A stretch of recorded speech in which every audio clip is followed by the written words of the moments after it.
He is known as the Black Pope, a figure devoid of any physical throne, ceremonial crown, or public blessings before adoring multitudes. Yet, a pervasive belief persists that his influence dramatically surpasses that of the official Pope of the Vatican. Within the confines of the world's smallest sovereign city lies a clandestine power structure, meticulously guarded by centuries of unwavering tradition, unbreakable vows, and unchilling silence. Here, decisions capable of reshaping the destiny of nations, or even altering the very trajectory of human history, are never proclaimed on public television. Instead, they are whispered through ancient, hallowed stone corridors. Have you ever paused to consider who truly orchestrates the Vatican's intricate affairs? And why does the title, Superior General, evoke a deeper sense of trepidation than even that of the Pope? This narrative unfolds without a luminous hero commanding the spotlight. Instead, it reveals only shadows gracefully shifting behind the curtain. For centuries, the world's gaze has been fixated on the Vatican's white throne, the revered seat of the Catholic Pope, whom millions perceive as God's chosen representative on earth. To the devout, he stands as a beacon of spiritual illumination, a steadfast guardian of truth and righteousness. However, few are aware that mere steps from that illustrious throne, nestled within an unpretentious building devoid of crowns or white robes, resides a power many deem utterly untouchable. This formidable power belongs to the Superior General, the supreme commander of the Jesuit order, or so said as Jesu. For generations, he has remained conspicuously absent from public view. Unlike the Pope, he bestows no blessings, presides over no grand masses, and delivers no Christmas addresses in St. Peter's Square.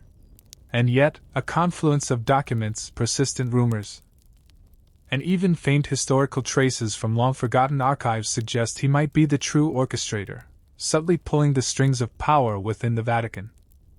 It is no mere coincidence that politicians, military generals, and even high-ranking cardinals refer to him by a title that is both reverent and profoundly unsettling: the Black Pope. This moniker originates not solely from the black robes worn by the Jesuits, but from the silent, pervasive, and absolute power he commands from the shadows. It is a power that shuns the spotlight, yet possesses the profound capacity to mold the spiritual consciousness of millions. His presence, or more accurately, his enigmatic absence, has for long ignited a question no one dares to voice aloud: who truly governs within the Vatican? And how has this minuscule nation, scarcely a square kilometer in area, managed to exert influence over wars, governments, and the very destiny of continents for centuries? The official narrative appears incomplete. There are missing chapters, vanished records, and decisions made without any discernible trace of who authorized them. And in the veiled backdrop of every unexplained occurrence, the Jesuits appear, silent, yet undeniably indelible. So, is the Black Pope merely a religious figure, or is he an integral component of a hidden global power network that the world has yet to fully comprehend? Tonight, Bedtime History extends an invitation to venture beyond that heavy curtain, to meticulously trace the genesis of the Jesuit order, and to unveil the concealed layers of nearly 5 centuries of secrets that were never imparted to you in school. The Jesuit order, the Vatican's elite strategic force. If the Vatican is envisioned as a spiritual kingdom, then the Jesuits stand as its elite special forces. Their distinction lies not merely in their formidable intellect or their ironclad discipline, but in their chilling, unconditional devotion. So Sedes Jesu, universally known as the Jesuit order, was formally established in 1540 amidst the tumultuous currents of the Protestant Reformation. As intellectual figures like Martin Luther boldly challenged the established authority of the Catholic Church, the Vatican swiftly recognized the imperative for an entity far more potent than mere doctrine. It required an organization that would engage not through solemn prayers, but through meticulously crafted strategy, profound knowledge, and, when absolutely necessary, covert action. The Jesuits found their genesis through Ignatius of Loyola, a Spanish knight gravely wounded in battle. During his protracted recovery, he did not abandon his warrior's ethos. Instead, he simply replaced his sword with sacred scripture. Though he ultimately departed the physical battlefield, he never relinquished the spirit of a warrior. Thus, he meticulously constructed a religious order meticulously structured akin to a military unit, complete with a defined hierarchy of ranks, precise commands, unwavering discipline, and absolute obedience. Jesuit priests fundamentally differ from the quiet, reclusive monks one might typically envision. They do not seek refuge within the confines of monasteries but actively engage with the wider world.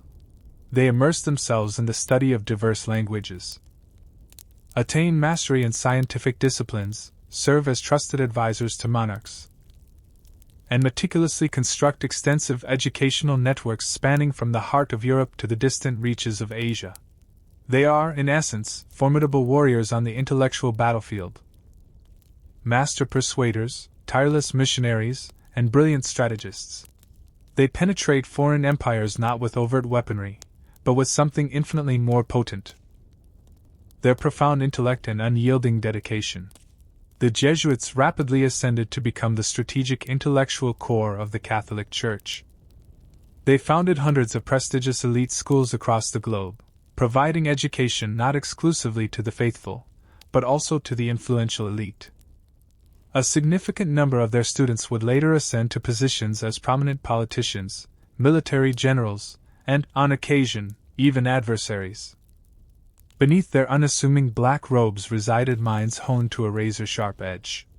This very quality that inspired admiration also simultaneously ignited fear, their solemn oath. A vow made not merely to God, but specifically and directly to the superior general, the sole individual possessing authority over the entirety of the Jesuit order, superseding even that of the Pope. Once formally sworn in, a Jesuit ceases to be a mere individual. Rather, he becomes an integral component of a secret mechanism, operating silently and with chilling precision. Whispers began to propagate through society. The Jesuits, it was rumored, were engaged in activities far beyond mere preaching. They were allegedly spying, orchestrating the downfall of regimes, and subtly manipulating global politics. Perhaps these were mere exaggerations. But if so, why have over 80 countries, at various junctures throughout history, deemed it necessary to expel them? From the monarchies of France, Spain, and Portugal to the distant empires of China, entire governments perceived them as an insidious, hidden threat. The Jesuits left no physical armies in their wake, but they undeniably left an indelible legacy of profound influence.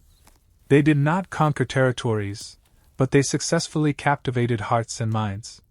They did not rule through overt force, but rather through the powerful dissemination of ideas. And at times ideas proved to be far more perilous than swords.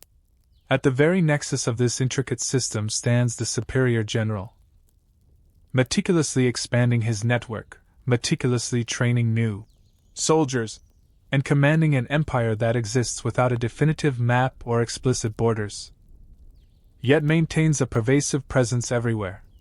It was at this juncture that the designation, Black Pope, began to emerge, not in grand public pronouncements, but in hushed, private conversations among world leaders, in classified documents, and within the scope of investigations that inexplicably never reached their conclusive end.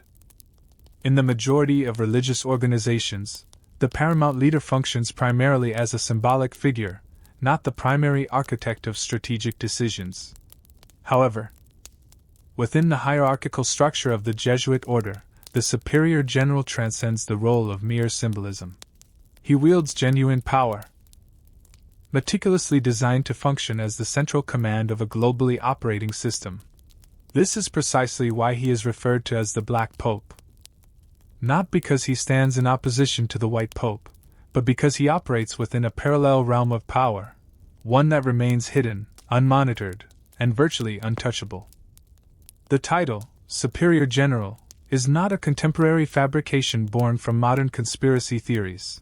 It is an authentic designation, officially recognized within the organizational framework of the Jesuits, and it has maintained its existence for nearly 5 centuries. What consistently piques the curiosity of historians and simultaneously unsettles world leaders is the almost absolute authority inherent in this role. Unlike cardinals or bishops who are accountable to the Pope, the Superior General requires no explicit Vatican approval to transfer personnel, broaden the order's influence, or initiate what are termed special pastoral missions. Within confidential internal Jesuit documents, his directives are revered as the unequivocal voice of God by his subordinates. This level of obedience is so profoundly intense that many draw parallels between his command and that of a feudal-era military general. The edifice where he conducts his work, known as the Curia Generalizia, is situated in close proximity to the Vatican yet operates entirely independent of papal oversight. It functions as a global strategic headquarters, diligently receiving detailed reports from Jesuit branches positioned across the globe, meticulously analyzing geopolitical conditions, and coordinating educational, missionary, and, according to certain classified records, political influence operations within key nations. Even more strikingly, the Superior General is not elected through public vote and does not necessitate the widespread recognition of Catholics worldwide. He is internally chosen by a select, discreet circle of high-ranking Jesuit priests, individuals whose names and actions seldom, if ever, appear in the public press. It is therefore unsurprising that questions invariably arise. Is this truly a democratic structure within the sphere of religion, or is it a tightly sealed power system where critical decisions are perpetually made by a hidden few? Some historians refer to the Superior General as the Pope's ghost advisor, primarily because numerous popes throughout history were either Jesuits themselves or profoundly shaped by Jesuit institutions. While one man bestows blessings upon the fervent crowds from the hallowed balcony of St. Peter's Basilica, another sits within the Curia Generalizia, meticulously reviewing reports meticulously compiled from Africa, Asia, and Latin America, and meticulously planning the order's next global maneuver. It is a system akin to a precisely engineered machine, accurate, exceptionally efficient, and virtually invisible. The true scope of this power remains exceptionally challenging to ascertain. There exists no public map, no official numerical data, and no disclosed budget. Yet, scattered clues woven throughout historical records consistently point to one conclusion. The Superior General does not merely administer the Jesuit order, he masterfully coordinates influence. From prestigious elite universities and influential charitable foundations to closed-door summits where global policies are subtly crafted, the pervasive shadow of the Jesuits, and by extension, the Black Pope, is never far removed. And this is precisely what instills a profound sense of unease in people. The most potent form of power is not that which is overtly visible. It is the power that remains perpetually unseen, yet subtly controls everything. The silent infiltration, Jesuits in the corridors of power. Not long after their initial establishment, the Jesuits embarked upon an endeavor few religious orders in history had ever dared to contemplate. They infiltrated the very epicenter of secular power throughout Europe. Not through overt military force, but through the insidious cultivation of influence. While other monastic orders typically retreated into realms of quiet contemplation, the Jesuits deliberately marched into royal courts, revered academic halls, and clandestine chambers, the very loci where decisions were forged that would ultimately shape the lives of millions. They harbored no need for physical thrones, for they had meticulously mastered the intricate art of influencing those who already occupied them. The 16th and 17th centuries were defined by an era of brutal religious wars and alliances steeped in bloodshed between the Church and entrenched feudal dynasties. Amidst this pervasive chaos, the Jesuits emerged as unofficial advisors, spiritual mentors, and royal confessors, possessing an uncanny intuition for what to communicate and precisely when to articulate it. In the Kingdom of France, Jesuit priests not only provided instruction within royal institutions but also ascended to the esteemed position of spiritual mentors to members of the Bourbon family. one of the European continent's most powerful dynasties. They possessed an inherent understanding of how to transmute fervent prayers into effective instruments of governance, and how to seamlessly transform sacred scripture into the nuanced language of diplomacy. In Spain and Portugal, where royal authority was inextricably intertwined with the Catholic faith, Jesuits became the spiritual architects meticulously shaping vast overseas empires. While Spanish galleons set sail in relentless pursuit of gold, Jesuit missionaries quietly and systematically disseminated the faith across the burgeoning New World. Sometimes they led the vanguard. At other times they followed in the wake of the troops, but invariably they were the last to depart. In Austria, Poland, and even the distant lands of Russia, Jesuits transcended the role of mere missionaries. They meticulously trained the next generation of rulers, princes, dukes, and even pagan nobility in the profound disciplines of philosophy, politics, and theology. They profoundly shaped impressionable minds long before these individuals ascended to their respective thrones, effectively implanting Jesuit philosophical tenets where they held the most profound significance, at the very roots of power, and when direct communication with monarchs proved unattainable. They ingeniously discovered alternative avenues. They became trusted royal advisors, confidential confessors, or private tutors to royal heirs. They harbored no ambition to become kings themselves. They merely needed to be positioned beside those who were destined to become one. This pervasive influence alone was sufficient to provoke apprehension within royal circles, and hushed whispers began to proliferate. It was said that when a king spoke, one might, in fact, be hearing the echoing voice of a Jesuit from behind the hidden curtain. With their expansive network of schools, churches, and training centers, the Jesuits did not merely establish an elite educational system.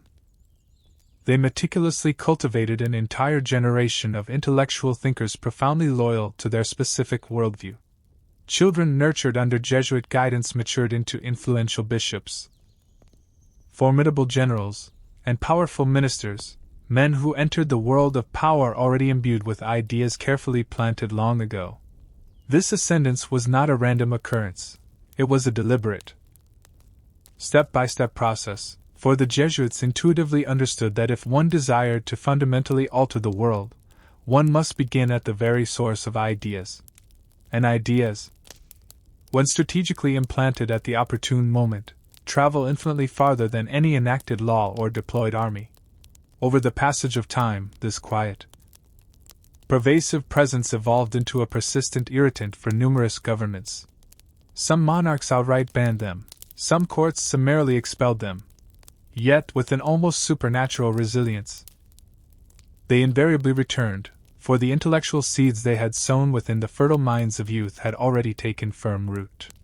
And so, when the profound question arose, who truly orchestrates the intricate game of Europe? The answer was not invariably found upon the royal throne, but within the hushed confines of a library, where a Jesuit sat silently, book in hand, uttering no sound, while his meticulously crafted ideas resonated profoundly within the secret councils of kings. In the annals of history, a minuscule number of religious organizations have faced expulsion from over 80 countries and territories, yet not only survived but emerged stronger, as if entirely unscathed. The Jesuits represent this singular exception, and this anomaly has compelled many historians to pose a critical question: were they merely a missionary order, or a clandestine network of influence that powerful empires were ultimately compelled to confront? Resilience amidst persecution. The Jesuits' undying influence. The 18th century marked the zenith of widespread suspicion across the European continent. Royal courts began to perceive an elusive, uncontrollable force subtly seeping into the very fabric of politics, education, and even the military. There were no overt uprisings, no declared battles, merely a persistent presence, steadfast, meticulously disciplined, and almost impossible to eradicate.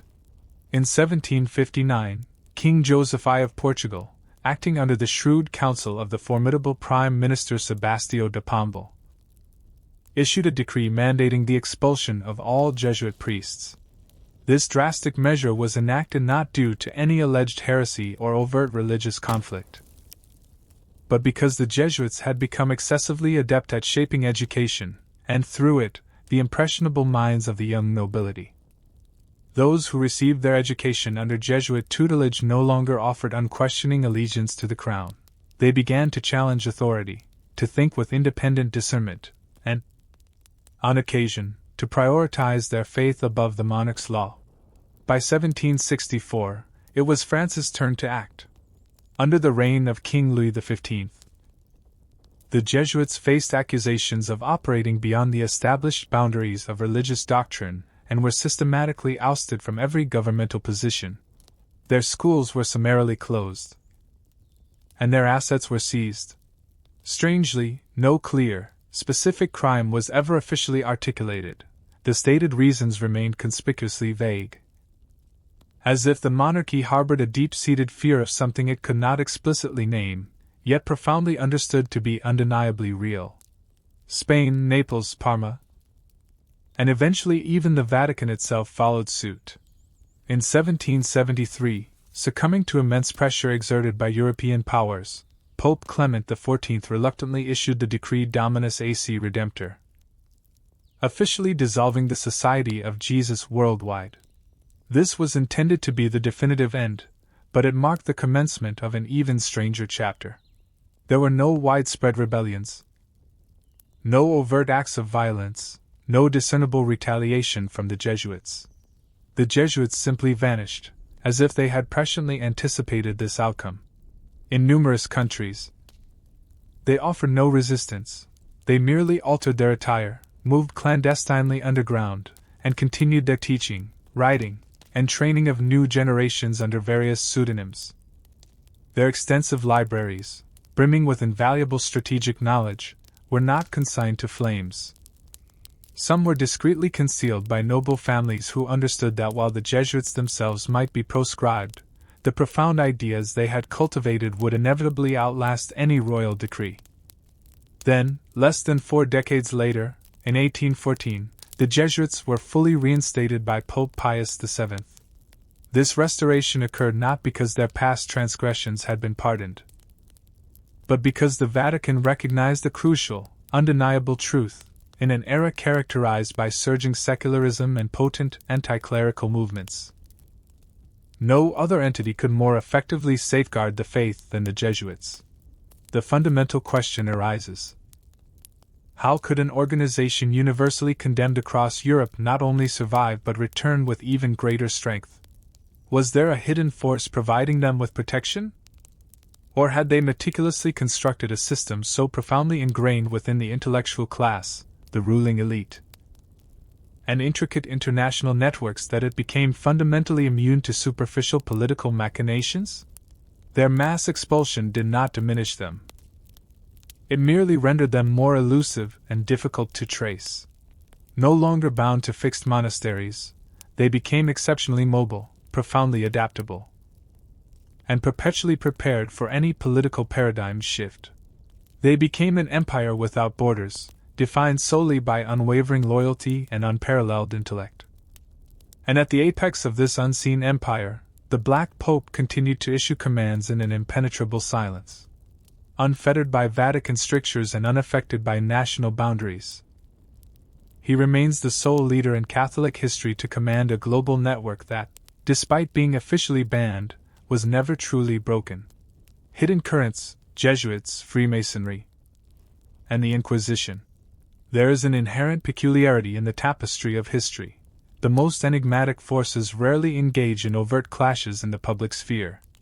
Instead, they move with an almost imperceptible silence, akin to 2 subterranean rivers flowing unseen beneath an unmapped city. The Jesuits and Freemasonry represent precisely such currents. One is veiled in profound religious devotion, while the other is shrouded in ancient, esoteric knowledge. Both have demonstrably shaped secular power in profound and intricate ways. And yet, it remains perpetually ambiguous whether they are fundamentally adversarial forces or merely divergent reflections of the same underlying power.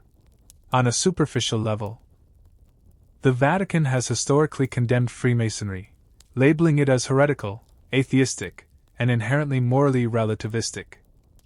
Numerous papal decrees have unequivocally forbidden Catholics from joining, characterizing it as an act of betrayal against the sacred faith. Conversely, Freemasonry, deeply rooted in the principles of reason, scientific inquiry, and humanism, has frequently critiqued the Church as an archaic, oppressive institution inherently hostile to unfettered thought. Yet, a more profound paradox persists. Both groups operate under a cloak of secrecy, both exhibit highly structured internal organizations, and both possess a global reach. Furthermore, both are consistently observed circulating within centers of political, financial, and military power. This undeniable overlap precipitates unsettling inquiries. Are they truly rivals? Or simply two distinct branches of the same invisible hand? Some historians, alongside a notable number of long-standing conspiracy theories, suggest a murky and complex relationship between the Jesuits and the Freemasons, particularly during the late 18th and early 19th centuries. This period was marked by the gradual dissolution of monarchies, the eruption of revolutions across continents, and the profound redrawing of the global power map. Whispers abound that exiled Jesuits, displaced during their official suppression, quietly assimilated into Masonic lodges, bringing with them invaluable insider knowledge and a highly refined organizational precision, precisely the elements Freemasonry required to dramatically extend its reach across Europe and into the burgeoning New World. Both groups exhibit strikingly similar characteristics: secret rituals, rigidly hierarchical structures, a meticulously coded language, and above all, an unyielding oath of absolute loyalty to their respective brotherhoods. These precise parallels are far too exact to be dismissed as mere coincidence. One discerning scholar once aptly observed, "If the Jesuits were born in the light of faith, Freemasonry was born in the light of reason." Crucially, both deeply understood that true power never manifests overtly in the public sphere. One of the most compelling focal points for this potential convergence was post-revolutionary France.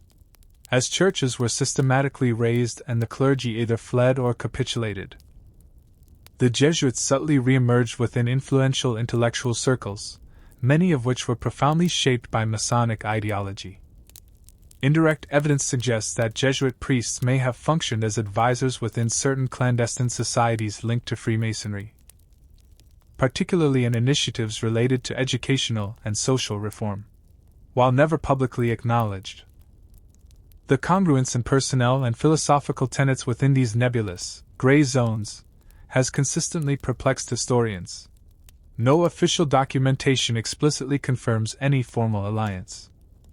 The Vatican steadfastly denies such connections, and Freemasonry maintains a resolute silence. However, in the realm of historical inquiry, silence from both parties often resonates more potently than any direct accusation. It is also crucial to acknowledge that Freemasonry does not constitute a single, monolithic entity. Rather, it exists as a complex web of localized lodges, each possessing varying degrees of religious and political influence. In England and America, it frequently leaned towards humanism and Enlightenment values. In continental Europe, particularly in France and Italy, it delved deeply into the realm of politics, even at times operating in opposition to the Church's influence. And yet, in these very same regions, the Jesuits never truly vanished, sometimes serving as devout guardians of faith, at other times as silent, watchful observers in the background. Then arises the most audacious theory of all: that neither the Jesuits nor the Freemasons are inherently enemies or even genuine allies, but rather two distinct arms of a more encompassing, higher control system. This system, it is proposed, skillfully utilizes both faith and reason, not in conflict, but in perfect synchronicity, to mold the world. It is a system in which the Black Pope is not the ultimate supreme commander, but merely a significant link within a far grander chain, one that history has never quite found the appropriate words or the requisite courage to explicitly name. When delving into Europe's intricate religious history, few terms evoke a deeper sense of dread than heresy. And underpinning that pervasive fear stood a formidable apparatus, the Inquisition. An institution where faith ceased to be a source of salvation and instead became a menacing blade poised above those who dared to embrace dissenting thoughts. Yet, behind the scenes of these brutal trials, few discerned a figure who never made a public appearance but quietly and effectively shaped the entire trajectory of these proceedings. The Superior General of the Jesuits, the enigmatic Black Pope. The Inquisition had existed since the 12th century, but by the 16th century, it entered a new era of ruthless precision. Precisely coinciding with the dramatic ascent of the Jesuit order, the Vatican did not merely require faith to repel the burgeoning Protestant Reformation, it necessitated something far sharper. A precise instrument to control thought and extinguish any nascent rebellion before it could even fully materialize. And the Jesuits represented the ideal force for this purpose. They possessed the intellectual acumen to identify dangerous ideas, the extensive educational reach to subtly reshape fundamental beliefs, and most critically, a pervasive surveillance network that spanned the entire Catholic world. They had no need for soldiers or the shedding of blood, they simply dispatched reports discreetly to their headquarters, where the Superior General would meticulously review them and issue his directives. Not every Jesuit directly participated in interrogations or trials. That was not their primary function. Their true power resided in something far more profound: intellectual direction. It was the Jesuits who meticulously drafted the manuals that precisely delineated the subtle boundary between orthodoxy and heresy. They designed the sophisticated intellectual filters employed in schools, where even an innocent student's query could be construed as evidence of spiritual insubordination. And they, or more precisely their Superior General, meticulously controlled the very flow of thought at its source. There was no necessity for physical prisons. He exerted control over minds through internal memoranda, subtle coded directives disseminated across Europe, functioning as a remote censorship system. This system proved so remarkably effective that even those who were never accused of heresy harbored a deep-seated fear of independent thought. Some historians have poignantly observed, "Your thoughts weren't killed by torture. They were killed by deliberate silence." The Jesuits understood this principle perfectly. They had no need to directly interrogate. Instead, they cultivated an environment where individuals voluntarily self-policed their own thoughts. In such a climate, dissenting ideas did not require explicit punishment, they simply evaporated. Not because they ceased to exist, but because no one dared to articulate them. Certain records suggest that numerous Inquisition cases were instigated by Jesuit reports, submitted following lectures or private theological discussions, where something uttered behind closed doors was subsequently encoded and transmitted back to headquarters. There, the Superior General would determine whether a more extensive investigation was warranted. This was no longer mere preaching. It was a sophisticated form of mental manipulation executed through sheer intellect. It was not about overtly defending faith, but rather subtly redefining it through invisible control. The Inquisition functioned as the public instrument, but the long-term strategies, the intricate mental frameworks, and the silent detection of spiritual dissent all bore the unmistakable imprint of Jesuit intellectual thought. And when such a system operates with seamless precision, like a noiseless machine, the individual orchestrating it from the profound depths of the shadows becomes infinitely more menacing than any judge presiding in a courtroom. The Superior General never needed to physically enter a tribunal. A single, subtle nod from him would activate an entire network of fiercely loyal priests, ensuring that any dangerous thought was utterly extinguished before it ever had the slightest opportunity to flourish. The Vatican's unseen architect. Global influence and covert operations. The Vatican, encompassing a mere 44 hectares, an area smaller than a standard golf course, remains a place where world leaders discreetly pay their silent visits. Intelligence agencies tread with utmost caution, and billions of adherents gaze upon it with a mixture of reverence and unease. In a world predominantly governed by the flows of oil, financial markets, and military might, the Vatican stands as an intriguing paradox. It possesses no vast standing army, no independent central bank, and no significant natural resources. And yet, it wields global political influence in ways that very few truly comprehend. Behind those ancient, thick, and silent Roman stone walls, the official pope is not invariably the one orchestrating every intricate detail. Researchers, seasoned politicians, and former members of clandestine orders have all hinted at this underlying reality. There exists a strategic intellect governing the Vatican, a command center that operates with a colder, more logical precision than pure faith. And more often than not, that enigmatic figure is none other than the superior general of the Jesuits, the so-called Black Pope. Unlike the Pope, who is compelled to appear before adoring crowds, address the press, and deliver public speeches, the Black Pope maintains a profound level of concealment. He does not step onto balconies or bestow public blessings. Yet his power subtly permeates every stratum of Vatican operations, encompassing education and academic advisement, media influence, and overarching global strategy. Those who have intimately worked within the Vatican describe the superior general as the very mind behind the curtain. He does not overtly pull visible strings. He simply lays the foundational stone, and the subsequent chain reactions appear to unfold organically, as if adhering to a pre-written script. Consider recent history. There have been instances of popes resigning, most notably Pope Benedict XVI, who quietly stepped down amidst a backdrop of scandals, intense pressures, and unspoken forces. Who provided counsel to him? Who meticulously crafted the invisible weight that ultimately led to his retreat? No one openly articulates it, but in the subdued background of that pivotal moment, the name of the Jesuits quietly surfaced in countless analyses. Then arrived a profound turning point, for the very first time in the Vatican's extensive history. A Jesuit was elected Pope, Pope Francis. This moment appeared to be ordinary on the surface, but upon closer scrutiny, it marked the initial instance when the white throne was ascended by a man hailing from the most secretive order on earth.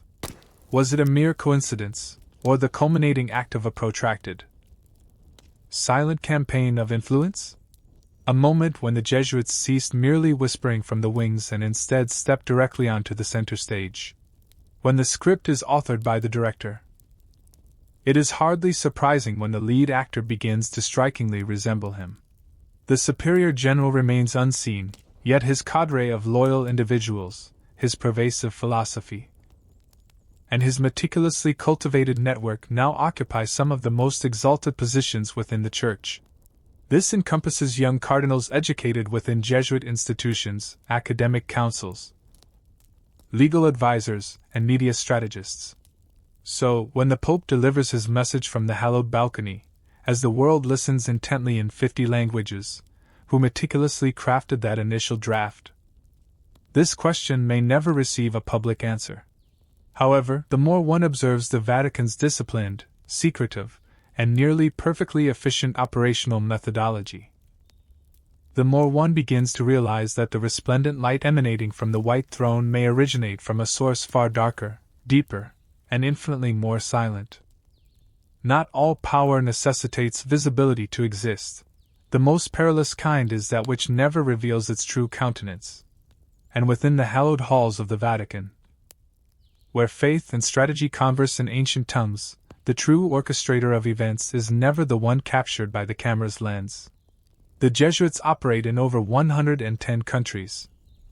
They have no need for conventional embassies, because every chapel, every school, every Jesuit university functions as a cultural outpost, a place where they teach and subtly establish connections with the local power structures.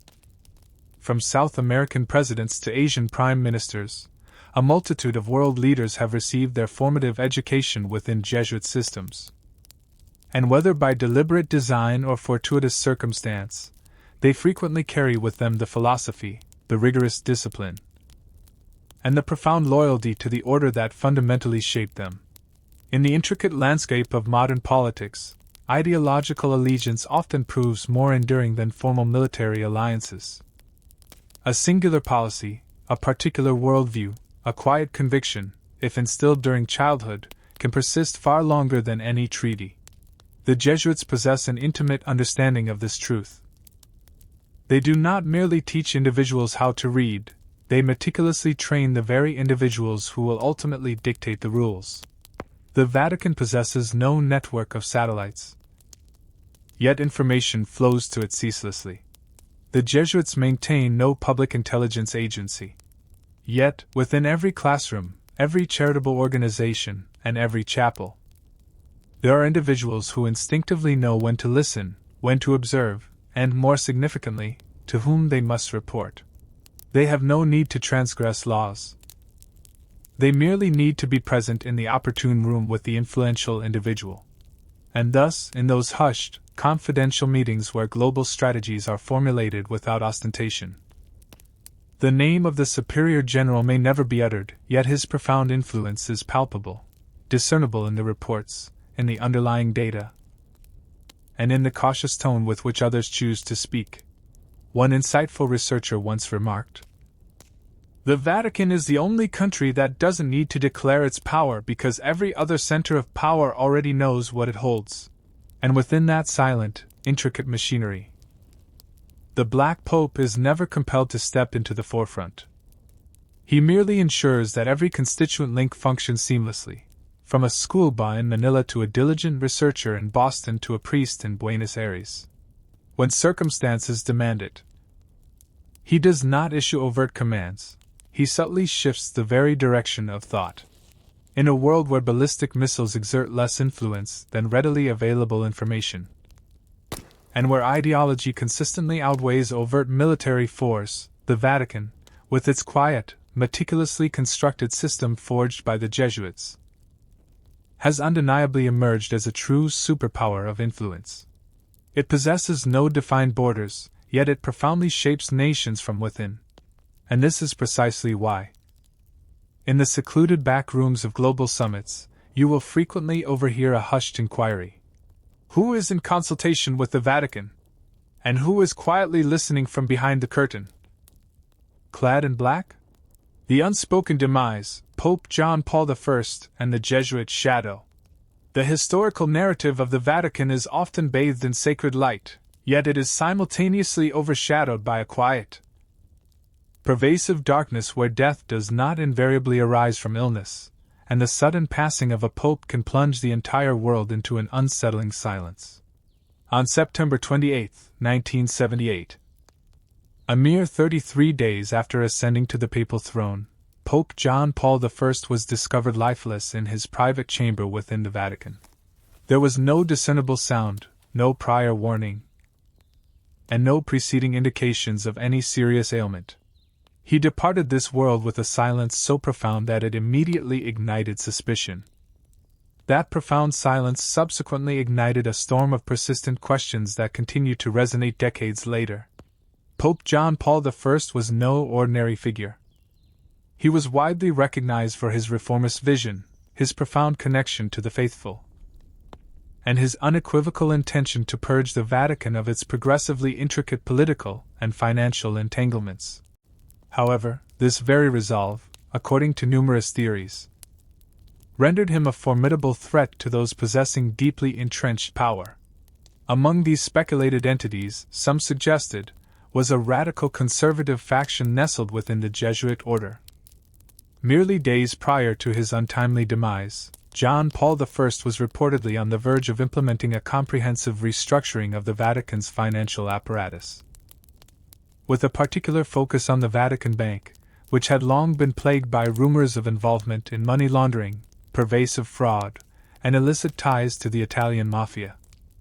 He also intended to dismiss several high-ranking cardinals, some of whom were purportedly connected to clandestine societies such as P2, Propaganda Do, a secretive Masonic lodge that had infiltrated the realms of banking, politics, and even the Church itself. The inherent problem was that many key figures within these shadowy networks maintained either direct or indirect connections to the Jesuits. No one explicitly named the superior general.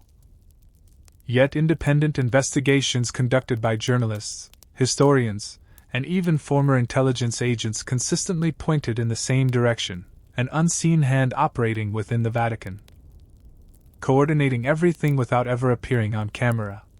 On the night preceding his death, John Paul I is said to have summoned a select few trusted aides to discuss a confidential list of transfers and removals he intended to announce.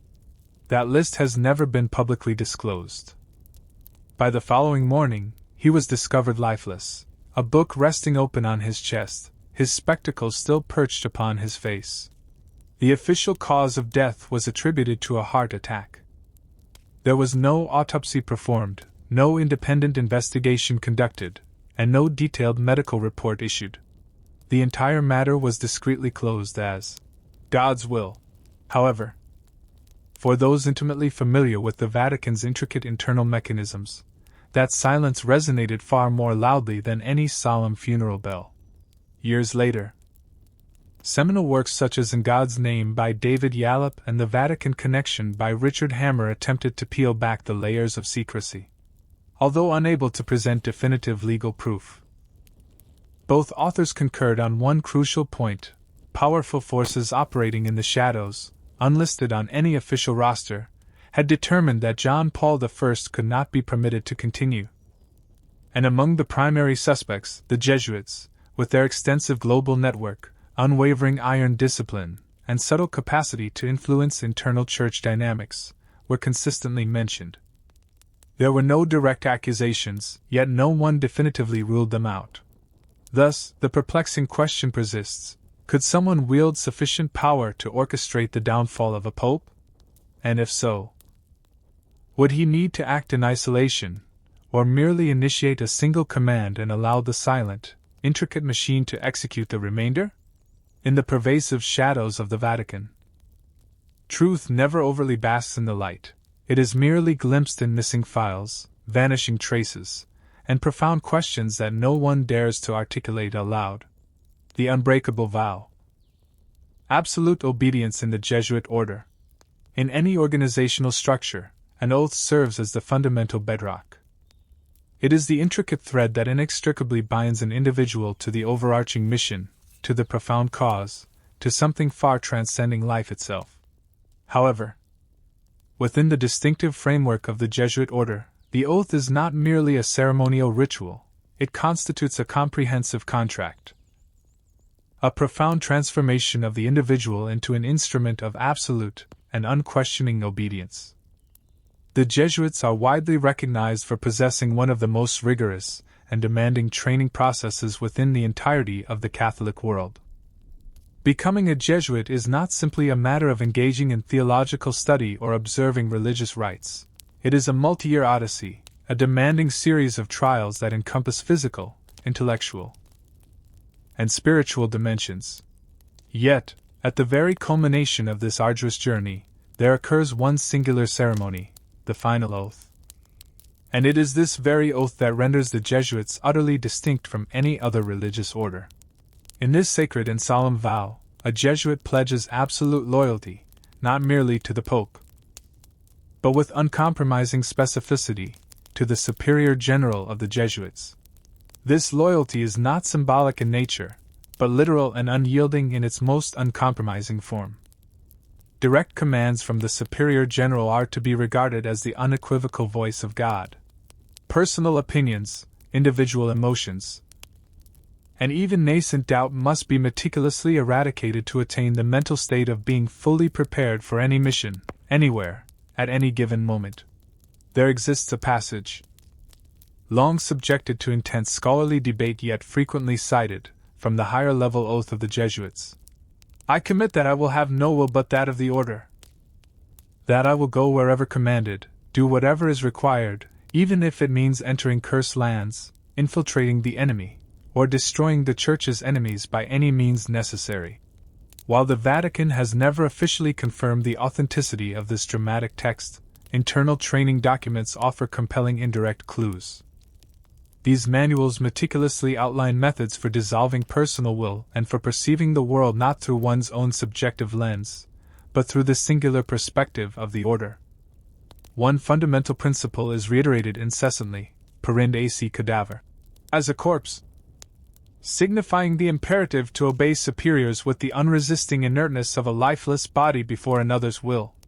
There is to be no resistance, no questioning, and no independent interpretation.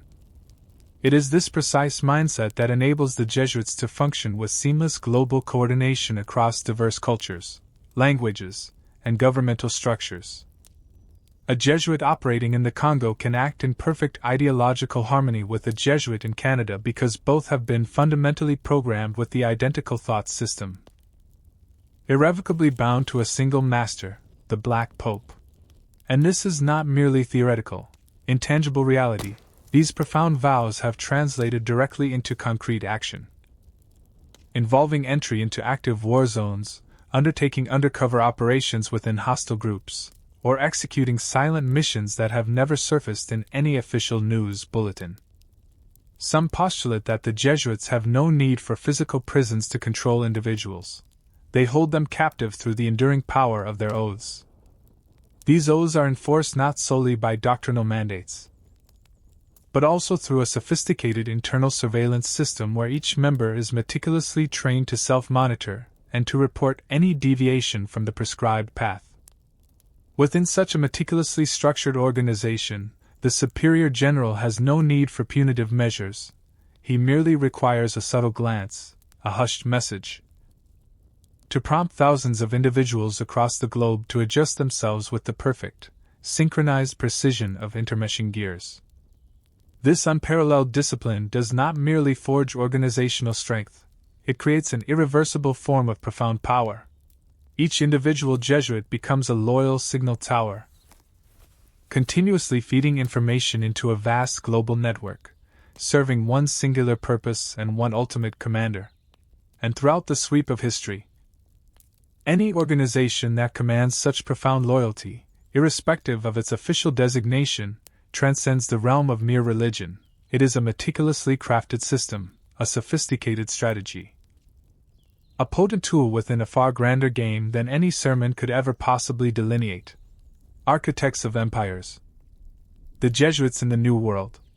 As the majestic sails of Spain and Portugal sliced through the vast expanse of the oceans in the 16th century, the world undeniably entered a new epoch. The age of expansive colonial empires. Yet, in every ambitious expedition, amidst the ranks of soldiers, shrewd merchants, and daring explorers, there was invariably at least one figure clad in a solemn black robe, clutching a crucifix, and carrying sacred hymns instead of overt weaponry.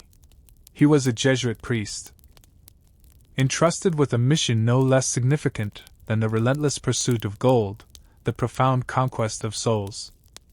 The Jesuits did not arrive in the burgeoning New World with the explicit intention of forcibly seizing land. Instead, they came to establish spiritual dominion through the pervasive influence of faith in previously untouched territories, among forest-dwelling tribes, or within remote highland communities. They meticulously constructed missions, churches, and schools, and gradually, systematically reorganized indigenous life in strict accordance with Catholic doctrine. In regions such as Paraguay, Brazil, and Argentina, they established self-contained communities known as reductions, where native populations resided distinctly separate from colonial society, existing under the total and unchallenged authority of Jesuit priests. On paper, these were portrayed as idyllic, peaceful sanctuaries, devoid of private property, free from violence, and brimming with the harmonious sounds of music, fervent prayer, and diligent education, a veritable Catholic paradise nestled deep within the jungle. But the lingering question persists. Paradise for whom? While established empires ruthlessly plundered gold and brutally enslaved human beings, the Jesuits asserted their presence to protect the inherent dignity and immortal souls of the indigenous peoples. However, they, too, managed vast resources, encompassing sprawling lands, lucrative agricultural enterprises, extensive livestock, and even exerted control over the trade in valuable commodities like salt and exotic timber.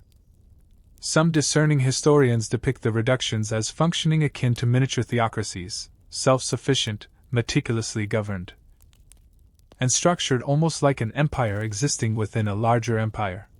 Not all indigenous peoples converted willingly. Many were subtly coerced through a form of gentle assimilation. Those who resisted conversion could not attain salvation, were denied access to education, and were effectively excluded from the purportedly God-protected communities. It was a subtle, psychological chain, far more potent than any physical restraint. People were not bound by overt force, but by beliefs meticulously reshaped at their fundamental roots. To the Vatican, the Jesuits' unparalleled success in the New World represented a colossal triumph. They had not only expanded the faith but had meticulously constructed a model society, irrefutable proof that religion could indeed lay the foundational cornerstone for an entire civilization. However, for the entrenched colonial powers, this burgeoning model gradually transformed into a palpable threat. The native communities under Jesuit protection steadily grew wealthier and increasingly independent. And most alarmingly, they pledged their unwavering loyalty to the Jesuits, rather than to the reigning monarch. In 1767, King Carlos III of Spain, profoundly alarmed by the escalating influence of the Jesuits in South America, commanded their expulsion from all Spanish colonies. Hundreds of missions were summarily abandoned. The indigenous populations who had lived for generations under the seemingly paternalistic rule of the Jesuits were now forcibly absorbed into the imperial systems through overt military force. An entire order seemingly collapsed. Yet, the intellectual seeds had already been firmly planted. Before their mandated departure, the Jesuits meticulously copied every conceivable document, maps, records, internal reports, and clandestinely smuggled them back to Europe. At that time, the Superior General in Rome is believed to have issued silent directives to archive the entire knowledge base derived from the New World missions. And a significant portion of those documents have never been publicly released. This profound act unveils something deeper. The Jesuits were not merely messengers of faith. They were the meticulous keepers of secrets pertaining to an entire continent. Secrets of indigenous cultures, of concealed riches, of intricate geography, and perhaps most crucially, of the art of controlling the human mind. And those meticulously guarded secrets, quietly stored for centuries, may very well continue to shape contemporary strategies the world has never been explicitly told. The East's silent conquerors, Jesuits in China and Japan. While Europe remained intoxicated by the feverish pursuit of gold and silver from the Americas, the Jesuits had already fixed their ambitious gaze further eastward, towards lands that yielded no gold from their soil, but possessed something they desired even more profoundly. It was an ancient civilization, proudly insular, and seemingly immune to the singular power of faith alone. That land was Asia. Unlike the newly discovered territories, China and Japan were formidable powers, possessing emperors, established dynasties, sophisticated writing systems, and complex philosophical frameworks of their own. They could not be swayed by the simple tenets of the Bible, for they already possessed their own revered sacred texts. And so, the Jesuits ingeniously adopted a distinctly different strategy. They would not enter with overt crosses, but with sophisticated telescopes, precise calendars, and advanced knowledge. The first Jesuit to successfully reach China was Matteo Ricci in the latter part of the 16th century. He did not openly preach in bustling markets while garbed in a priest's traditional robe. Instead, he diligently mastered Mandarin, adopted the attire of a Confucian scholar, and subtly introduced Western scientific principles, including astronomy, mathematics, and cartography. He did not demand that the Chinese immediately embrace the concept of God. Rather, he encouraged them to respect the inherent logic of the heavens. And once he had meticulously earned their profound admiration, he then artfully introduced faith through the compelling lens of philosophy. This innovative approach, widely recognized as cultural adaptation, became the foundational cornerstone of the Jesuits' campaign across Asia. They did not directly confront native cultures. They subtly infiltrated them, meticulously targeting scholars, influential ministers, and even members of the royal courts. In China, Jesuits played an instrumental role in assisting the Ming court in reforming its astronomical calendar, accurately predicting solar eclipses, and meticulously aligning imperial rituals with celestial movements. In a society where the vastness of the sky profoundly symbolized divine mandate, this intricate work bestowed upon them genuine power. For a significant period, Jesuit priests ascended to the esteemed position of unofficial advisors, entrusted with the oversight of imperial observatories. In Japan, the path proved considerably harsher. Early Jesuits, such as Francis Xavier, initially achieved remarkable success in converting tens of thousands, particularly within the Kyushu region. However, once the ruling lords recognized that the nascent faith could potentially splinter loyalties and harbored significant European influence, the Tokugawa regime responded with brutal and unyielding suppression. Christianity was summarily outlawed, and widespread persecution commenced. Yet the Jesuits did not vanish. They retreated underground. Some lived in clandestine hiding for decades, silently training believers, even embracing martyrdom without ever divulging the names of their fellow priests. Their unwavering devotion earned them a revered title among Japanese believers: invisible warriors of faith. Despite the severe crackdown, Jesuit thought left an undeniable mark. Concepts of God, salvation, and Western moral philosophy began to subtly permeate the Japanese intellectual class, planting profound seeds that would ultimately shape cultural reforms centuries later. In China, the Jesuits also bequeathed a deep and lasting legacy in the fields of cartography, medicine, mathematics, and astronomy. However, beyond mere scientific contributions, they left an indelible ideological footprint, a quiet, pervasive presence in crucial cultural decisions. Even under the Qing dynasty, when Christianity faced severe suppression, Jesuit writings were still meticulously copied, diligently studied, and clandestinely circulated within elite scholarly circles. More importantly, the Superior General of the Jesuits, from his distant office in Europe, consistently possessed an intricate understanding of events unfolding in the East.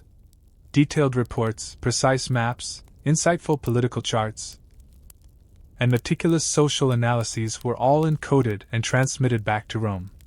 In numerous instances, he comprehended Asian courts with greater acuity than most Western monarchs. There was no overt warfare, no military conquest, no prolonged occupation. Yet, the Jesuits successfully managed to insert themselves into the fundamental mental architecture of two of the world's most ancient civilizations. And this reveals a profound truth. Their mission transcended mere conversion. It was to fundamentally reshape how an entire civilization perceived itself. Internal strife. The Vatican and the Jesuits' power dynamics. If the history of religion were a magnificent theatrical production, then some of its most ferocious battles never unfolded openly upon the grand stage. They did not manifest on blood-soaked battlefields, nor did their echoes reverberate through the ringing of church bells.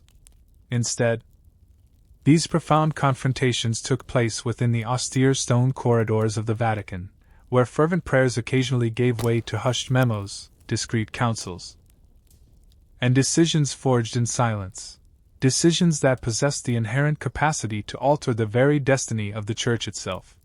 Since its formal establishment in 1540, the Jesuit order, officially known as the Society of Jesus, has consistently occupied a distinct and unique position. They were not hermetic monks seeking solitary contemplation or embracing pure asceticism. Instead, they were meticulously trained to be astute strategists, brilliant educators, dedicated missionaries, and, on occasion, influential political advisors. This inherent flexibility, coupled with their expansive global reach, soon rendered them targets of profound suspicion, not from external adversaries, but from within the very confines of the Church itself. specifically among a powerful bloc of traditionalist clergy. These traditionalists, who rigorously adhered to entrenched hierarchy and doctrinal stability, began to perceive the Jesuits as excessively adaptable, overly clever, and dangerously difficult to control. The tension first surfaced conspicuously in their distinctive missionary approach. While other religious orders rigidly adhered to established rituals and dogmatic pronouncements, the Jesuits readily embraced local cultures. They adopted the attire of Confucian scholars in China, ingeniously employed native terminology to elucidate Christian theology, and seamlessly integrated indigenous traditions into Catholic rites. To staunch conservatives, this was not viewed as legitimate adaptation, it was perceived as an outright betrayal. They vehemently accused the Jesuits of facilitating heresy, diluting divine truth, and cynically employing faith as a mere instrument for political influence. However, the true underlying conflict was never solely theological, it was fundamentally about power. As the Jesuits systematically expanded their presence across the globe, educating influential elites, subtly influencing political landscapes, and meticulously shaping the minds of future leaders, a profound fear began to burgeon within the Vatican that the Superior General was quietly constructing a parallel Vatican. Not an entity publicly declared, but one that was undeniably real. Some popes openly expressed their discomfort. Pope Clement XIV, who issued the decree to suppress the Jesuits in 1773, was widely rumored to be under immense pressure from conservative factions within the Curia, men who simply could not accept a religious order wielding greater autonomy than the majority of archbishops. At one juncture, whispers even suggested that the Jesuits possessed the capacity to sway papal elections through meticulously cultivated relationships within the College of Cardinals or by mentoring key figures long before their ascent to positions of power. No definitive proof was ever presented, yet the unsettling questions never dissipated. The Jesuits, for their part, did not directly confront these accusations. They simply continued their relentless work, their intensive training, and their subtle planting of intellectual seeds. Their core conviction was simple: that overt opposition would inevitably fade, but profound ideas would endure far longer than any accusation. Still, the underlying friction never truly vanished. Behind closed doors, intense debates unfolded between the traditionalist bloc and the Jesuit camp. They clashed vociferously over sensitive issues such as liturgical reform, the evolving role of lay people, and the appropriate extent to which the Church should engage in modern politics. Neither side ever achieved a definitive victory. However, in conflicts of this nature, the faction that exhibits greater patience, more astute strategic thinking, and a more profound dedication to sustained effort typically retains the real power. For decades, the Superior General of the Jesuits masterfully played the long game. He did not make appearances at major public ceremonies, yet his pervasive influence could be discerned within Catholic universities, influential think tanks, policy institutes, and virtually every sphere where the Vatican could not afford to yield ground. Within the Church, the Jesuits have never been entirely embraced, yet they have never been completely cast out either. This is because, in truth, they represent precisely what the Vatican cannot publicly acknowledge yet fundamentally cannot exist without. The wars and beyond. Jesuits as information brokers. When World War I and World War II erupted, the world plunged into an inferno of fire and steel. Bombs rained down, hatred festered, and mighty empires crumbled. Superpowers clashed with devastating force, governments collapsed, and tens of millions perished. Yet, amidst the pervasive gunfire and utter chaos, there existed one potent force that commanded no army, engaged in no direct battle, and never appeared on any military map, yet managed to retain profound influence, critical information, and a strategic foothold on both sides of every conflict. That force was the Jesuits. No official document ever explicitly stated that the Society of Jesus directly participated in military operations. And yet their ubiquitous presence across Europe, the Americas, and Asia, within both Allied and Axis territories, led many to believe that they quietly functioned as vital channels of communication and subtle brokers of influence. Particularly during pivotal moments of transition. Prior to and throughout World War I, Jesuit priests operated schools, philosophy institutes, and missions across Germany, France, Austria-Hungary, Italy, and even Imperial Russia. They carried no rifles, yet they educated the offspring of military generals, influential politicians, and aristocratic families. A significant number of high-ranking officers on all warring sides had, at one point, been students in Jesuit classrooms. The Vatican's official declaration of neutrality afforded Jesuits the freedom to move unhindered, transmit messages, and maintain discreet lines of contact at a time when ordinary communication was rigorously censored, routinely intercepted, or entirely destroyed. Post-war records further suggest that Jesuits may have served as informal envoys, discreetly carrying messages between adversaries, and even offering counsel to certain heads of state, always operating from the shadows. However, it was World War II that thrust the Jesuits into their most ambiguous spotlight. While the Vatican famously maintained a cautious silence in the face of Nazi Germany's ascendance, many Jesuit priests in Germany developed a complicated and multifaceted relationship with Hitler's regime. Some bravely resisted, and others actively aided Jews in their escape. Yet, a disconcerting number were reportedly utilized to disseminate anti-communist messages, justified under the pretext of safeguarding Christian Europe from the encroaching Bolshevik tide from the east. In Austria and Poland, numerous Jesuit clergy were subjected to imprisonment, brutal torture, or even execution. Yet, remarkably, others remained untouched, continuing to manage religious facilities or teach under direct Nazi supervision. This stark inconsistency inevitably raised profound questions. Was there a dual strategy being subtly coordinated from within the Vatican? Following the war.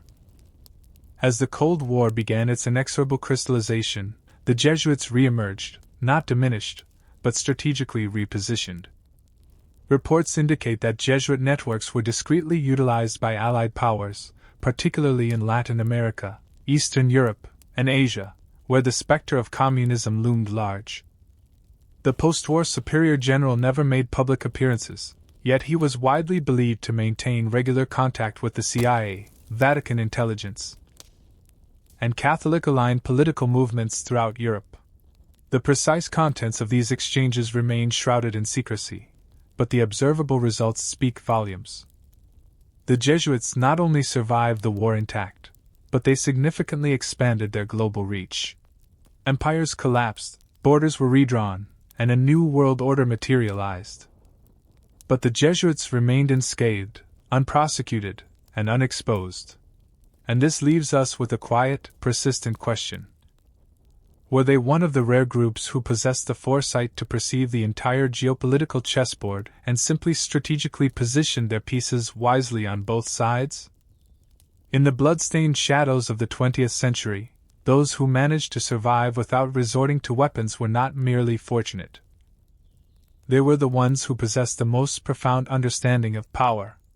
And in the extensive history of the Catholic Church, no entity has demonstrated a deeper comprehension of power than the Society of Jesus. The world wars concluded amidst the devastation of flames, rubble, and moral wounds of unprecedented scale. Empires disintegrated, millions were displaced, and faith in the old order was shattered as nations frantically scrambled to reconstruct their infrastructure and reassert political authority. Yet, there was one organization that required no recovery, for it had never truly fallen, it had simply strategically retreated to observe. And when the world began ushering in a new era, the Jesuits quietly returned, akin to a phoenix gracefully ascending from the ashes. The post-war 20th century was characterized by the Cold War, burgeoning consumerism, and accelerated globalization. Crucially, it was also a period where power no longer derived primarily from territorial control or military might, but from the ability to control knowledge, ideas, and educational systems. And in this domain, the Jesuits proved to be unparalleled masters. In less than 3 decades, the Society of Jesus meticulously restructured its extensive global network. They reopened and thoroughly modernized schools, universities, and research centers across the Americas, Europe, Asia, and Africa. Their focus was no longer exclusively on theology. Their updated curriculum now encompassed social sciences, profound political thought, modern philosophy, and even cutting-edge technology. Catholic values were no longer merely propagated through Scripture alone. They were subtly embedded within the principles of humanism, critical thinking, sustainability, and global ethics. Gone were the lone missionaries in distant, unexplored jungles. In their place stood unassuming professors at international conferences, astute policy advisors within development agencies, and brilliant strategists with Jesuit-trained minds operating within governmental offices and academic think tanks. They did not wear traditional priestly robes, but their thought processes were undeniably Jesuit, fiercely loyal to a philosophical framework that transcended national borders and political allegiances. It was during this transformative period that the role of the Superior General underwent a significant evolution. No longer solely a spiritual leader, he effectively became the global strategist orchestrating the order's extensive influence. Detailed reports flowed in from hundreds of Jesuit centers worldwide, meticulously analyzed, synthesized, and then utilized to accurately forecast political, social, and cultural trends. There was no need for overt espionage, no necessity for armed forces. Information was paramount power, and the Jesuits understood this more profoundly than anyone else. In the 1960s and 70s, as the world reeled from pervasive crises of belief, the Vietnam War, widespread social revolutions, and the relentless spread of Marxist ideologies, the Jesuits did not resist. They actively entered the chaos. Many influential social activists, radical thinkers, and even revolutionaries had, at one point, been students in Jesuit classrooms. And this was not a contradiction, it was a deliberate strategy. The Jesuits knew that to shape the emerging New World, one could not stand aloof from disorder. One had to step directly into it and skillfully guide it from within. It was during these consequential decades that a pervasive sentiment began to emerge. The Jesuits were no longer mere missionaries. They had transformed into a global strategic institution. And perhaps that perception was not inaccurate. From the hallowed meeting rooms of the United Nations to the headquarters of influential NGOs, from prestigious Ivy League universities to the nascent post-colonial governments, Jesuit alumni were omnipresent. They were not clad in cassocks, but they carried with them a meticulously structured way of thinking, forged in classrooms long ago, to serve, to adapt, but never to abandon the overarching mission. Then came a moment of quiet, yet profound, symbolism. In 2013, for the unprecedented first time in Catholic history, the Church elected a Jesuit Pope. Pope Francis, a former Jesuit priest, a man profoundly shaped by the realities of poverty and injustice in the barrios of South America, to the wider world. His ascension was perceived as a hopeful sign of renewal. But for those who had meticulously studied the Jesuits for 5 centuries, it represented the ultimate crescendo of a long, patient, and meticulously executed plan. The student now sat upon the venerable white throne, and in the persistent shadows, the Black Pope remained. He sought no public applause, nor did he make appearances in St. Peter's Square. But across continents, he quietly continued to coordinate a vast, intricate network where seemingly disparate individuals still moved in concert toward a shared vision, faith, strategy, and unwavering service. Covert alliances, Jesuits, CIA, and the global elite. As the world transitioned into the post-World War II era, the geopolitical map of power was meticulously redrawn, not solely through diplomatic summits, but equally through the pervasive shadows of intricate intelligence networks. In the dense fog of the Cold War, where every superpower possessed its own distinct ideology, its own specialized tools, and its own specific objectives, there emerged unlikely alliances, unspoken partnerships that no one would publicly acknowledge, yet were unmistakably present in every strategic decision made behind the scenes.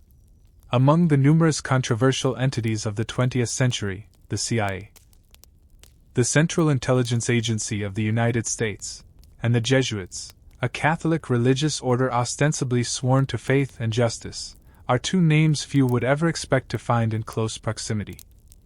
One operated with absolute secrecy, orchestrating the overthrow of governments, coordinating covert wars, and meticulously collecting global intelligence. The other, a religious order composed of educators, priests, and missionaries, claimed to serve God and truth. And yet, this very contrast somehow created a strange synergy. One not easily explicable by logic alone, because both organizations shared a unique and critical trait: a vast global network, deep access to local communities, and the unparalleled ability to penetrate societies at their most fundamental levels. After World War II, as America belatedly recognized that nuclear weapons could never truly win hearts and minds, the CIA began actively seeking subtler channels of influence. And in this quiet, ideological battlefield, the Jesuits, with their hundreds of schools, universities, churches, and NGOs spread across the world, became an ideal and unwitting partner. No official documents explicitly link the two organizations, but countless testimonies, declassified files, and the recollections of former agents and clergy strongly suggest that this informal alignment commenced in the 1950s, particularly in geopolitical hotspots such as Latin America, Southeast Asia, and various parts of Africa. In South America, where Marxist revolutions were erupting across the continent, many Jesuit priests led influential community education programs. However, they were also reportedly instrumental in providing crucial intelligence on political shifts, prevailing public sentiment, and burgeoning revolutionary activities. According to several comprehensive reports, the CIA secretly collaborated with Jesuit clergy to meticulously collect social data, incisively analyze political trends, and even coordinate pervasive anti-communist messaging through the extensive networks of schools and churches. In Vietnam, during the prolonged conflict against the French and subsequently against the Americans, Jesuit missions quietly transformed into vital hubs of information exchange. With their deep-seated roots in local communities, priests and Catholic laypeople were uniquely positioned to gather critical intelligence from areas utterly inaccessible to any foreign operative. They were inherently trusted because they were perceived as men of unwavering faith, and that profound trust granted them access that even professional intelligence agencies could not achieve.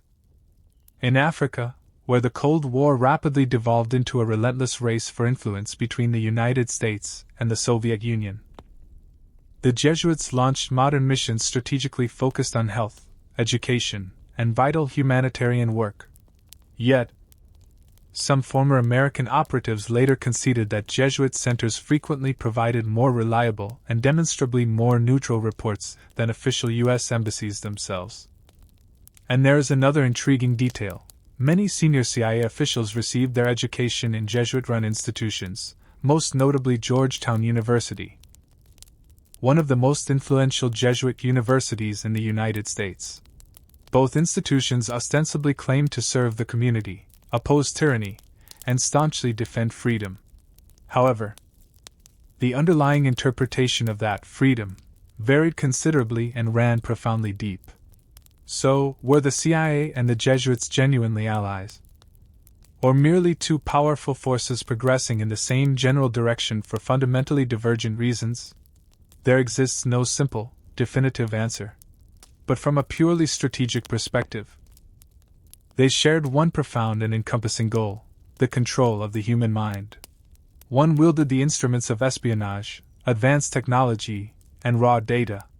The other employed sermons, meticulous education, and the compelling power of belief.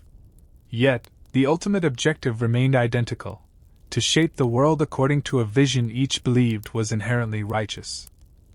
And in a world where battles are no longer predominantly fought with bombs, but with the subtle manipulation of information, perception, and thought, those who influence how we think, feel, and act are the ones who truly wield power.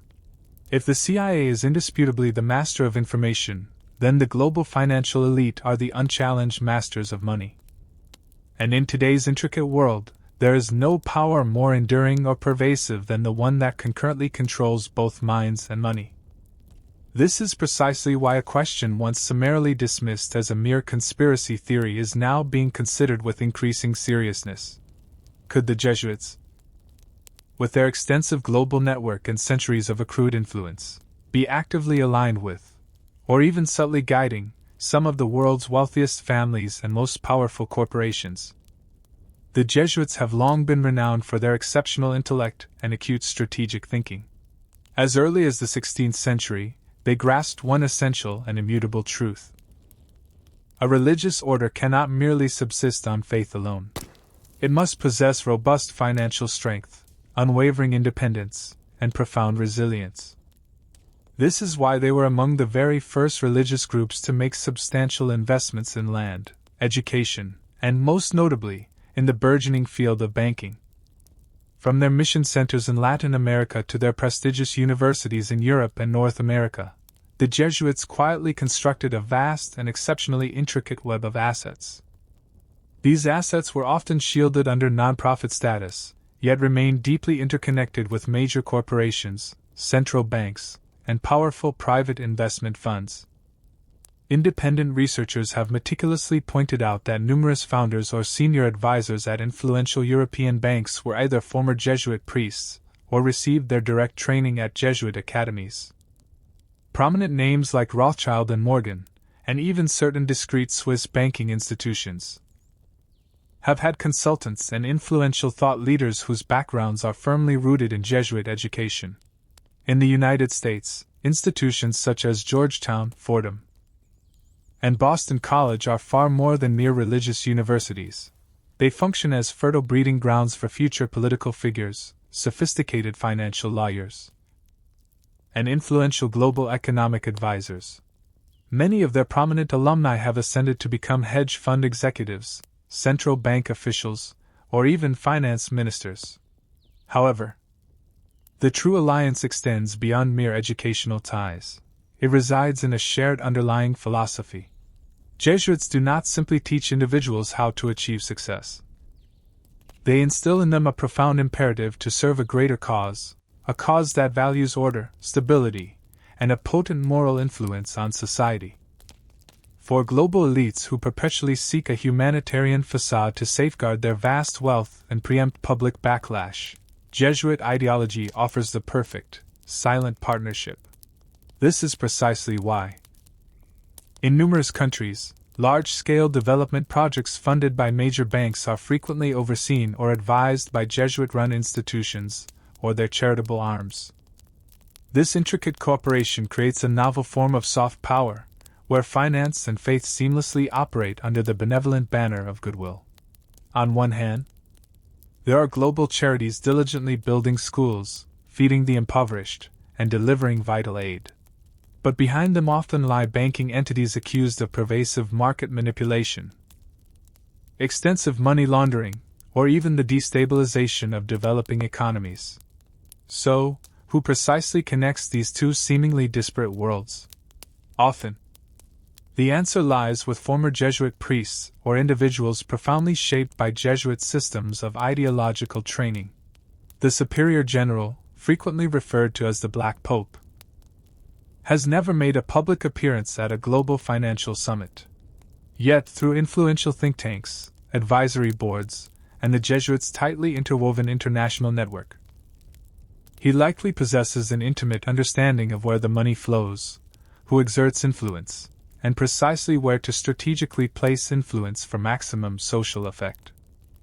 This transcends the realm of mere religion. It constitutes a meticulously coordinated global structure of power, where each financial decision can trigger a cascading chain reaction in the spheres of education, politics, and even spiritual life. And in this intricate game, the Jesuits may not be the overt movers of the pieces, but they are undeniably the ones meticulously shaping the entire chessboard. The elite may command the markets, and intelligence agencies may control the flow of information. But to genuinely steer the course of an entire civilization, one requires more than mere money or data. One needs a specific place. A place where the world's true decision-makers can convene in profound silence, far from the prying eyes of cameras, untouched by the democratic process, and immune to the fickle tides of public opinion. Secret assemblies, the architects of global policy.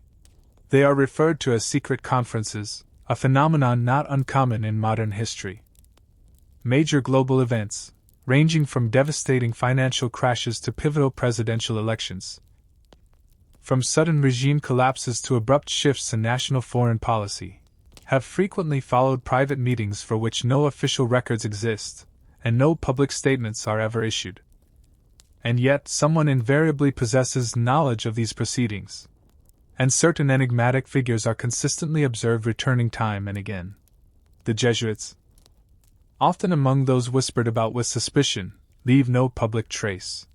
However, the quiet presence of Jesuit members, or individuals meticulously trained in their institutions, at influential Bilderberg meetings, at the World Economic Forum in Davos, or within Vatican advisory boards, has been meticulously noted.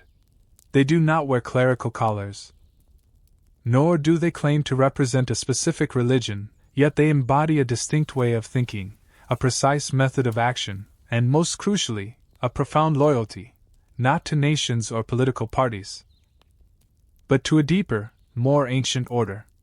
Numerous researchers have posed a compelling question. Why do so many key figures within global strategic councils, from the International Monetary Fund to NATO, share common Jesuit educational backgrounds? Is it merely because they are exceptionally brilliant, or because they were meticulously chosen? And if the latter, who is doing the choosing? One of the most intriguing mysteries revolves around the unofficial meetings that occur between influential religious leaders and powerful financial centers. According to a select few insiders, these gatherings do not engage in discussions of theology or faith. Instead, they deliberate on matters such as how to maintain social order during times of profound crisis, how to humanely control media narratives, and how to meticulously preserve public trust as governments progressively lose credibility. And in these critically important conversations, Jesuit scholars frequently play a pivotal role. They do not issue commands, they subtly guide. They lead discussions with a compelling logic rooted in harmony, ethics, and unwavering stability. But is it truly solely for their intellectual prowess? There exists a quieter theory, one that few dare to articulate aloud, that the Jesuits, or the Superior General himself, are not merely invited guests at these clandestine gatherings. They may, in fact, be subtly coordinating them, not directly, but through an intricate network of influential think tanks, non-governmental organizations, NGOs, deep research institutions, and strategically placed former insiders within global foundations. There are no formal contracts, no binding signatures.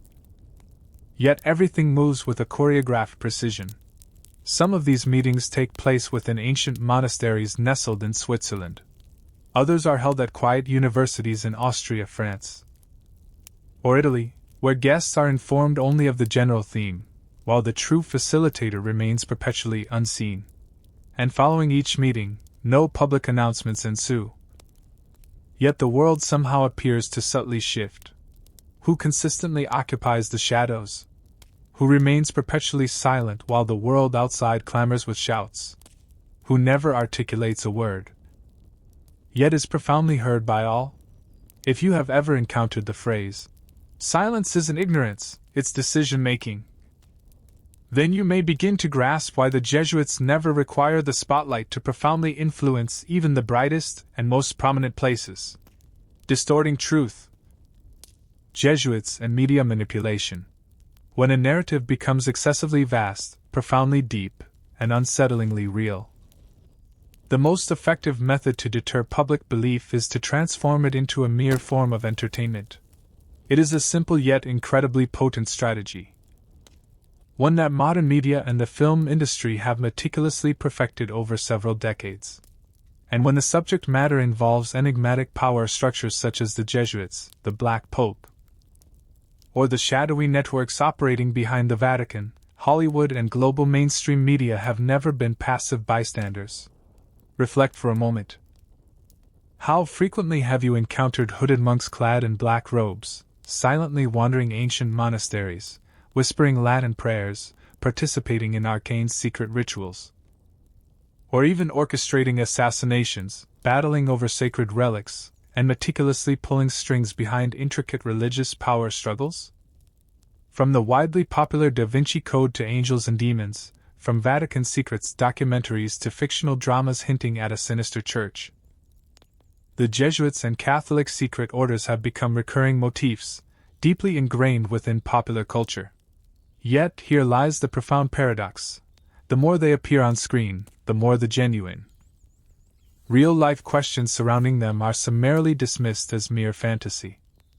This phenomenon is scientifically recognized as the discredit through fiction effect, a communication technique widely acknowledged by sociologists and psychologists. When a truth proves too disturbing for the public to confront directly, allow them to laugh at it or indulge in it as pure entertainment, and soon they will cease to probe any deeper. So, who meticulously devised this strategy? And who benefits from transforming religious mysteries, discussions of power, pervasive conspiracies, and organizations like the Jesuits into mere cinematic plots? Consider this thought: many directors, screenwriters, and producers of major Vatican-themed films received their education at Jesuit universities or maintained academic ties to them. Institutions such as Georgetown, Loyola Marymount, and Boston College not only offer theological instruction, but also boast top-tier media and film programs, and even provide funding for religious film projects. It is no mere coincidence that many so-called anti-Vatican movies never truly cross an unspoken line. They may shock and provoke, but they invariably conclude with a message of peace or cunningly bury the genuine core of the narrative under layers of supernatural fiction, romantic subplots, or wild, unsubstantiated conspiracies.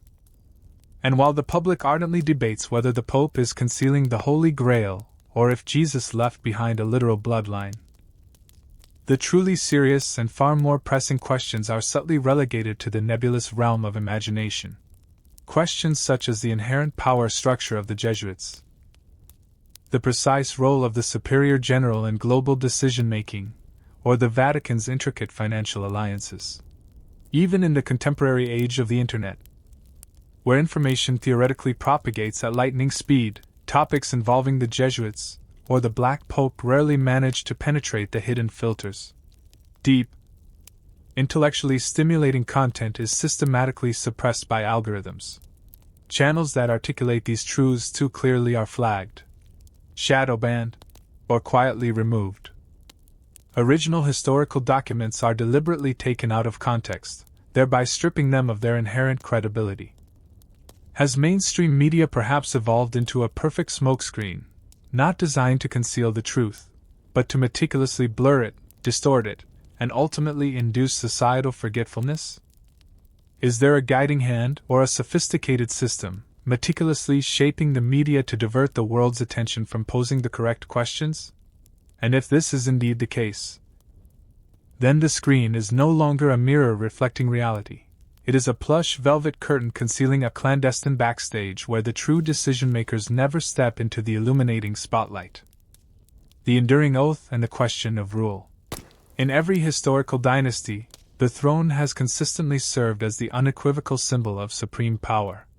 At the Vatican, that throne is pristine white, a sacred presence, pure and divine, symbolizing the all-encompassing authority of faith. To billions worldwide, the Pope is revered as the supreme head of the Catholic world, the diligent keeper of canon law, and the very voice of God on earth. But how many ever pause to genuinely question? Is he truly the one holding ultimate control? Behind every pope stands a tightly interwoven structure: cardinals, bishops, archbishops, monks, and esteemed theological scholars. Yet deeper still, behind tightly closed doors, within confidential councils, and during off-the-record decisions, lies a force rarely explicitly named but invariably present. That force is the Superior General of the Jesuits, or, as many astute observers chillingly refer to him, the Black Pope. Unlike the official Pope, who is elected by the College of Cardinals and welcomed with resounding applause in St. Peter's Square, the Black Pope requires no public adulation. He does not step onto balconies, nor does he deliver public blessings. Yet his power subtly permeates every layer of Vatican operations, from education and academic advising to sophisticated media influence and overarching global strategy. Those who have intimately worked within the Vatican describe the Superior General as the very mind behind the curtain. He does not overtly pull visible strings, he simply places the initial stone. And the ensuing chain reactions appear to unfold organically, as if adhering to a meticulously pre-written script. Consider historical events. There have been popes who resigned. Most notably Pope Benedict XVI, who stepped down quietly amidst a cascade of scandals, pressures, and unspoken forces. Who provided counsel to him. Who meticulously crafted the invisible weight that ultimately led to his retreat. No one articulates it aloud, but in the subdued background of that pivotal moment, the Jesuits' name quietly surfaced in countless analyses. Then came a profound turning point, for the unprecedented first time in the Vatican's extensive history. A Jesuit was elected Pope, Pope Francis. This moment appeared superficially ordinary, but upon closer examination, it marked the initial instance when the white throne was claimed by a man from the most secretive order on earth. Was it a mere coincidence, or the culminating act of a protracted, silent campaign of influence? A moment when the Jesuits ceased merely whispering from the wings and instead stepped directly onto the center stage. When the script is authored by the director, it is hardly surprising when the lead actor begins to strikingly resemble him. The Superior General remains unseen, yet his people, his philosophy, and his meticulously cultivated network now occupy some of the highest posts within the Church. This encompasses young cardinals educated within Jesuit institutions, academic councils, legal advisors, and media strategists. So, when the Pope reads his message from the balcony, as the world listens intently in 50 languages, who meticulously crafted that initial draft? This question may never receive a public answer. However, the more one observes the Vatican's disciplined, secretive, and nearly perfectly efficient operational methodology, the more one begins to realize that the resplendent light emanating from the white throne may originate from a source far darker, deeper, and infinitely more silent. Not all power necessitates visibility to exist. The most perilous kind is that which never reveals its true countenance. And within the hallowed halls of the Vatican, where faith and strategy converse in ancient tongues, the true orchestrator of events is never the one captured by the camera's lens. South America's silent hand. Jesuits and political shaping. South America, a continent imbued with a fiery spirit, where the majestic Andes pierce the sky against the backdrop of the tangled Amazon, and where the ancient blood of civilization still permeates the earth beneath the feet of Christ the Redeemer. Yet, it is also a continent that, throughout the 20th century, was repeatedly convulsed by military coups, oppressive dictatorships, and fierce ideological clashes between communism and capitalism. Global observers have frequently attributed political meddling in countries like Argentina, Chile, Brazil, and Bolivia to the CIA, Mossad, or Western economic interests. However, one organization rarely explicitly named, yet whose subtle footprints are discernible everywhere, is the Jesuits. As early as the 17th century, the Jesuits had already reached the farthest corners of Paraguay, Peru, and Brazil, establishing what were known as reductions, isolated religious settlements. These were not merely missionary outposts. They functioned as experimental socio-political models where indigenous populations were brought under strict control in the name of saving their souls. And when the empires ultimately collapsed and South American nations achieved independence, the Jesuits did not retreat. they simply shifted their roles. They became trusted advisors, influential educators, and at times, crucial peacemakers during periods of profound political crisis. But from these strategic positions, they also meticulously shaped the minds of those who would one day ascend to power. In the 20th century, as the United States and the Soviet Union transformed South America into a Cold War chessboard, many Jesuit priests openly advocated for liberation movements, Christian socialism, and the ideals of social equality. They became spiritual allies to various resistance groups, from the Sandinistas in Nicaragua to the FARC in Colombia. But here lies the profound paradox. The Jesuits did not unequivocally choose sides, they strategically chose position. While some priests stood shoulder to shoulder with peasant fighters, others were simultaneously lecturing at elite academies attended by the children of military leaders and top politicians. This duality led many to ponder, were the Jesuits genuinely neutral? Or were they strategically omnipresent? In 1973, when President Salvador Allende, the world's first democratically elected Marxist leader, was violently overthrown in a bloody coup in Chile, many scholars noted the presence of religious advisors on both sides. Jesuit priests had actively supported Allende during his electoral campaign. Yet former Jesuit students were simultaneously seated within the coup command centers. Similarly, in Argentina during the brutal, dirty war, when tens of thousands were abducted or disappeared, some priests were courageously murdered for speaking out, while others remained calmly silent. And within those very prisons, confessions made to Jesuit clergy were sometimes utilized to discreetly probe for political dissidents. How could the Jesuits not only survive but thrive under both oppressive regimes and revolutionary uprisings? The answer lies in their enduring strategy, education, pervasive influence, and profound silence. They did not carry weapons, they meticulously trained those who would.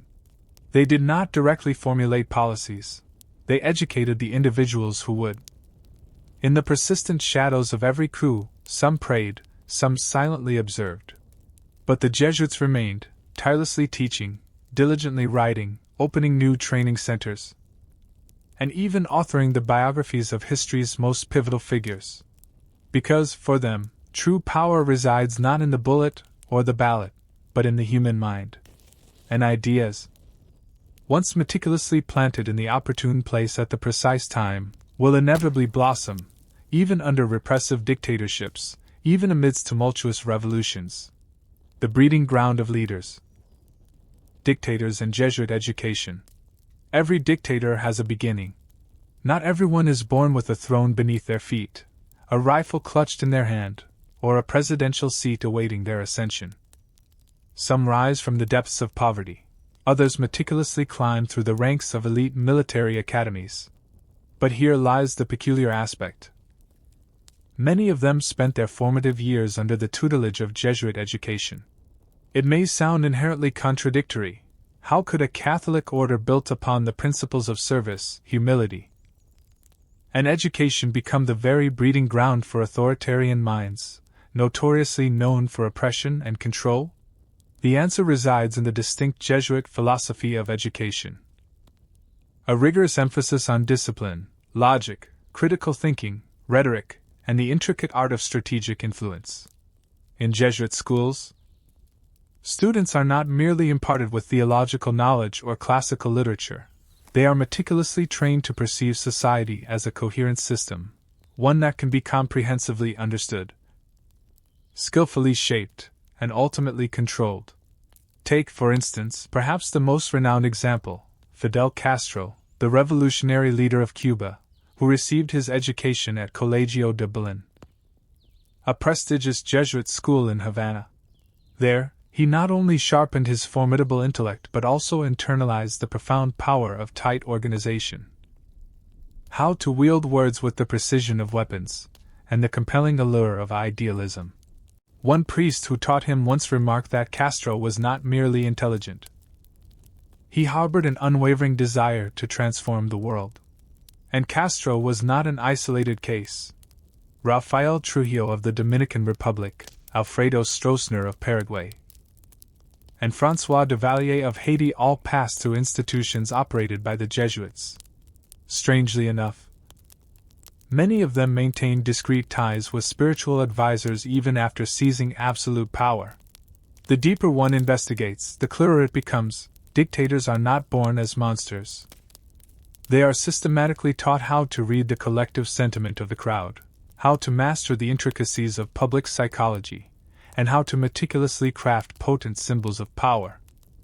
And these very tools, whether intentionally or unintentionally, were frequently honed in Jesuit classrooms, imbued with 5 centuries of rich tradition.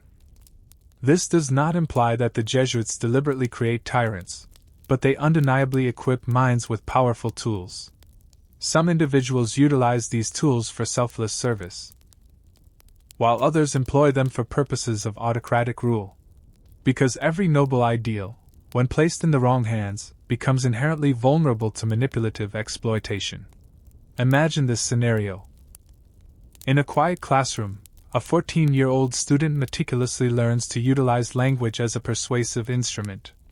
Years later, that same young man stands before tens of thousands, raising a rifle and declaring the establishment of a new regime. But the power he wields is not solely brute force. It is the power of language, of structured thought, and of a mindset meticulously forged by Jesuit hands. And in many instances, when these formidable strong men confront internal crises or external threats, they often return to their origins, to the very priests who once taught them, seeking spiritual counsel or discreet advice from old networks they still implicitly trust. No one can definitively assert that the Jesuits intended to produce dictators. However, the sheer number of authoritarian leaders who once traversed their hallowed halls raises a profound question. Were the seeds planted long ago, in silence, in discipline, and in a quiet reverence for power, without anyone even fully noticing?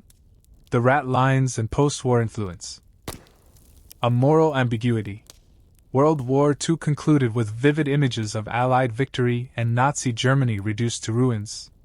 But those who truly grasp the intricacies of history understand this. Many notorious war criminals never faced justice. Adolf Eichmann, Joseph Mengele, Klaus Barbie, these names did not perish in the rubble of Berlin. They simply vanished. And their disappearance was not a stroke of luck. It was facilitated by a sophisticated escape network, discreetly backed by organizations no one would ever suspect: monasteries, dioceses, and most notably, a clandestine religious corridor extending from Europe to South America. Its unofficial designation, the rat lines. These were covert routes, frequently originating in Austria, Italy, or Spain, traversing through religious way stations, and leading directly to safe havens in Argentina, Brazil, Paraguay, or Syria. The operators of these routes did not wear uniforms. They wore clerical robes. In declassified documents, the Vatican, particularly certain monastic branches in Italy and Austria, was suspected of complicity in providing fraudulent documents, Red Cross passports, and even theological justifications for mass murderers fleeing Europe.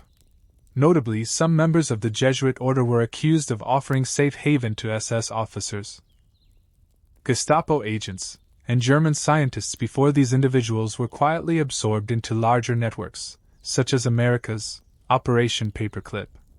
Operation Paperclip, meticulously orchestrated by the CIA and its predecessors, was a mission designed to clandestinely bring hundreds of German scientists, many of whom had served the Nazi regime, into the United States to work on critical military and space programs. The U.S. was determined to prevent these intellectual assets from falling into Soviet hands. However, to effectively erase them from official Nazi records, a reliable laundering system was indispensable. And the Vatican, with its unique capacity to issue humanitarian certificates and refugee passports, coupled with its vast monastery network across Europe, became the perfect, indispensable link in this chain. Many monasteries served as temporary shelters, shielded by religious immunity. Some former Nazis, discreetly aided by priests or monks, underwent identity changes, converted on paper, and were then covertly placed on ships bound for the New World. A pressing question endures: did the Jesuits, with their extensive global network, their secretive operations, and their deep presence within the crucial Austria-Italy-Spain corridor, play a significant role? No official documents publicly confirm it. However, numerous witnesses, diligent researchers, and independent historians have consistently noted this recurring pattern. Wherever clandestine human flows moved, specially trained clergy were often nearby. In South America, where hundreds of former Nazi officers found a new paradise, they were not welcomed by shadowy underground agents. They were embraced by local Catholic communities, sometimes under the direct guidance of priests trained in Europe. Could all of this have been mere coincidence? One chilling theory emerges: in the eyes of some clergy, even a mass murderer could potentially be saved. If these individuals possessed strategic value, if they could help combat communism or provide invaluable intelligence, then aiding their escape from justice was quietly perceived as serving a higher purpose. But here lies the fundamental moral dilemma: who possesses the authority to decide what purpose is sufficiently high? Who determined that Joseph Mengele deserved to vanish into safety, while the millions he systematically murdered did not even receive a name? Perhaps no living soul can definitively answer that. But one truth is unequivocally clear: the pervasive silence of the Vatican, and especially of powerful orders like the Jesuits, was the very reason this elaborate network survived and thrived for decades. Because once heinous crimes can be concealed behind cathedral walls, and conscience is cynically redefined by strategic expediency, then even the darkest of killers can receive a blessing, provided they understand the intricate path. Jesuits in modern conflict zones, soft power and spiritual engineering. When we envision modern war zones, from the scorching sands of the Middle East to the blood-soaked lands of Africa, to the fractured nations of Eastern Europe, we often picture international aid agencies, peacekeeping forces, or intrepid frontline journalists. However, if one examines humanitarian reports, medical logs, and relief records with greater scrutiny, one name quietly appears with surprising frequency: the Jesuits. How did a religious order, established nearly 5 centuries ago to convert heathens, become deeply embedded in the very heart of contemporary conflict zones? Are they merely saving souls? Or are they diligently gathering intelligence? Are they bringing forth faith? Or are they subtly shaping post-war realities? From Iraq, Syria, and the Congo to Venezuela, Afghanistan, and Myanmar, Jesuit-affiliated groups, such as the Jesuit Refugee Service, JRS, maintain a constant presence. They establish schools within refugee camps, distribute essential medicine, and diligently educate children who have tragically lost their parents to the ravages of war. This image is undeniably noble, profoundly human, and fundamentally true. But it represents only a partial truth. Behind these humanitarian missions operates an exceptionally disciplined network, uniquely capable of deeply embedding itself within local communities, profoundly understanding diverse cultures, mastering indigenous languages, and operating for extended durations without drawing undue attention. It is no mere coincidence that numerous intelligence agencies colloquially refer to Jesuit priests as the soft eyes and ears of the West. In war zones where information is routinely distorted, media is rigorously censored, and governments are fragmented, Jesuit priests and brothers frequently become trusted sources of intelligence for multiple factions, not solely for the Vatican, but also for embassies, NGOs, and even national intelligence services. Perhaps they harbor no explicit intention to spy. However, when an organization consistently provides medical care, educates children, interacts with orphans, elders, militia members, and even combatant soldiers, the sheer volume of localized insight they acquire frequently surpasses that of any military unit. And when information becomes an invaluable commodity during wartime, those who quietly possess it often subtly steer the ultimate outcome. Consider Syria, for example, where Jesuits bravely remain even in besieged areas like Aleppo and Homs. While the majority of international organizations withdrew, some Jesuit groups stayed behind, offering vital medical care while concurrently observing the dire humanitarian conditions.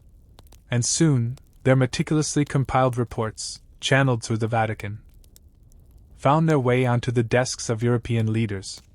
In the Congo, one of the world's most catastrophic humanitarian disasters, Jesuits went beyond merely opening schools. They actively engaged in reconciliation dialogues between warring factions. Once again, they functioned as mediators, but mediators imbued with their own distinctive philosophy, curriculum, and, at times, their own inherent political orientation, meticulously guiding the youth they educated.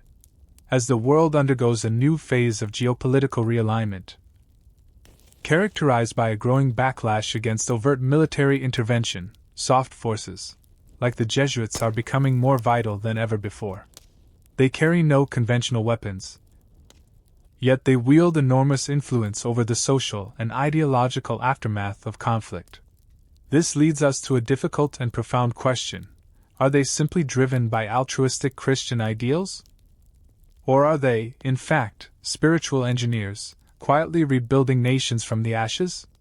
Perhaps the answer lies in the Jesuits' original 16th century strategy: to infiltrate through education, to dominate through ideological influence, and to transform without resorting to overt force. In an era where bombs no longer definitively win wars, figures like them, dressed in black robes, offering gentle smiles, and armed with acute strategic minds, may very well represent the new power in postmodern warfare. Arturo Sosa Abascal, the Black Pope of our time. In a world relentlessly spiraling through technological advancements, a new form of Cold War, and a deepening crisis of trust, few genuinely notice that the Jesuits remain perpetually present, not boisterous, not flashy, but undeniably enduring. And at the epicenter of this vast, quiet network stands one man, silently overseeing nearly 16,000 Jesuits spread across 112 countries. He is not a ubiquitous presence on television, nor does he actively engage on social media. And outside of his inner circles, very few truly comprehend his thoughts. His name is Arturo Sosa Abascal, a Venezuelan priest born in Caracas in 1948, who holds a doctorate in political science. He once served as a distinguished professor at Georgetown University, held the esteemed position of rector at a Catholic university, and most notably, was elected in 2016 as the 31st Superior General of the Society of Jesus. In this profoundly significant role, he is the direct successor to Ignatius of Loyola, the venerable founder of the Jesuits in the 16th century. They refer to him as the Black Pope, not because of his skin color, but due to the immense power he wields. A power that subtly operates in the shadows. A power not formally codified in papal decrees, but manifest in his authority to deploy, to direct, to shape, and on occasion, to decisively intervene.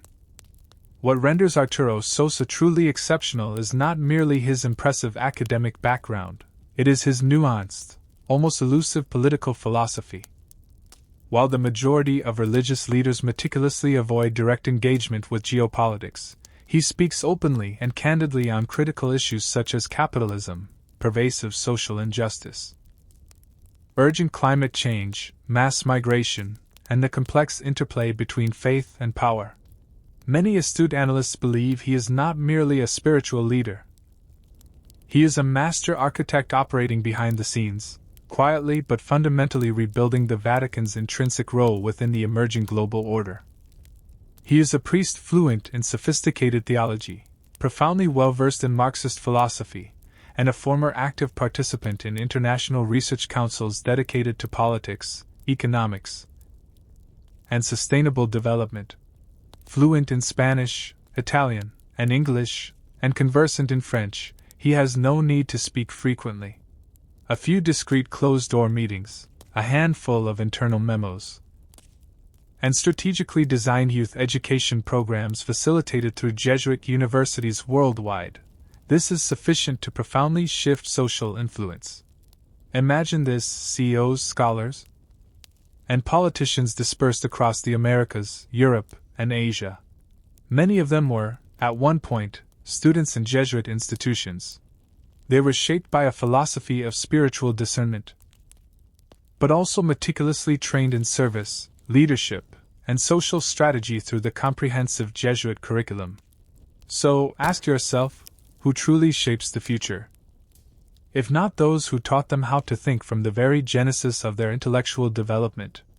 And that, precisely, is the profound power of a black pope. He has no need to be in the spotlight. He only needs to ensure the system remains alive, quietly, effectively, constantly reproducing global influence through education, humanitarian endeavors, philosophy, and politics. You may have never heard him speak, nor seen his face in the media. But if you have observed shifts in global education, in how we define justice, or in the very way young leaders are being shaped, then believe this: behind those changes, there is a man in a black robe, subtly redrawing the world's map with his intellect and unshakable loyalty to the society of Jesus. And thus, the 21st century, regardless of its technological sophistication, its AI-driven advancements, or its pervasive globalization, still cannot erase the far-reaching influence of an organization that has remained hidden for nearly 5 centuries. And the one leading it today is none other than Arturo Sosa, the Black Pope of our time.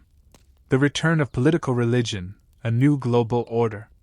As the world stepped into the 21st century, many harbored the belief that the era of political religion had definitively drawn to a close. The Crusades, popes wielding overt military power, and bloody holy wars all seemed like archaic relics of a distant past. In the prevailing modern view, religion was expected to gracefully recede, making ample room for the ascendancy of science, democracy, and the unfettered free market. However, history rarely follows linear paths, and in the pervasive shadows of mounting global crises, climate change, proxy wars, mass migration, endemic poverty, and profound social injustice, religion is quietly making a resurgence. Not as pure, unadulterated faith, but as a refined and sophisticated form of political power. The Vatican, with its uninterrupted 2,000-year vision, seemed to intuitively sense this return before anyone else. And within the Vatican's intricate structure, the Jesuits, with their innate gift for strategic discernment and their unparalleled social maneuvering, have emerged as the active arm of this formidable comeback. Not through the barrel of a gun, nor through the force of law, but through subtle ideological influence, through pervasive education, and through the artful weaving of religious philosophy into the very fabric of public policy. This new visage of religious power became most strikingly evident in Latin America, where Jesuit priests are no longer merely delivering sermons, but are actively engaging in land reform, passionately advocating for indigenous rights, and even engaging in dialogue with leftist movements. Religion is no longer standing aloof from politics. It has returned as an ancient player, sporting a new, intellectual, humanitarian, and strategic countenance. In Africa, Jesuit-founded schools are meticulously shaping a new generation of leaders, rigorously trained to become responsible global citizens. A beautifully articulated phrase. Yet beneath its surface lies a deeply Catholic sociological lens, one that profoundly shapes how these future leaders perceive the world, power, and justice.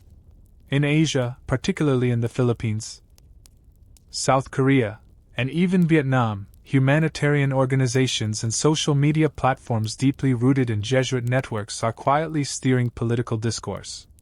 They do not overtly spread propaganda, but they undeniably shape fundamental values. And even in the West, where Catholicism was once often viewed as anachronistic, religion is experiencing a quiet rediscovery. Not for its traditional rituals, but for the profound spiritual grounding it offers in a fragmented, postmodern world. young people are returning to churches, not out of mere nostalgia, but because they seek something solid and immutable in an age characterized by moral relativism and profound identity crises. Today's political religion no longer resembles the medieval model. There are no popes adorned with crowns. It is subtler, and perhaps more perilous, because it has no need to overtly seize power. It only needs to influence those who already possess it. And in that intricate game, the Jesuits once again stand at the pivotal crossroads of ideals and authority. With their extensive global network, timeless intellect, and the unparalleled ability to permeate every stratum of society, they have no need for flags or armies. They merely require impressionable young minds who genuinely believe they are transforming the world for the better, without fully realizing who precisely defines what better truly signifies.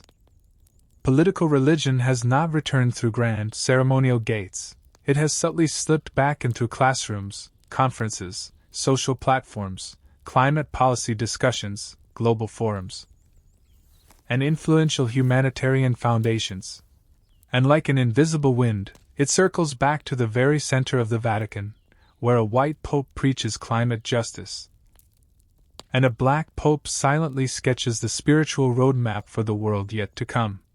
The unwritten history, what textbooks omit. We were raised with textbooks, each page a meticulously curated lesson. A linear timeline, a noble figure, all carefully selected, reviewed, and stamped with official approval. But for that very reason, what is conspicuously absent from the textbook often holds greater significance.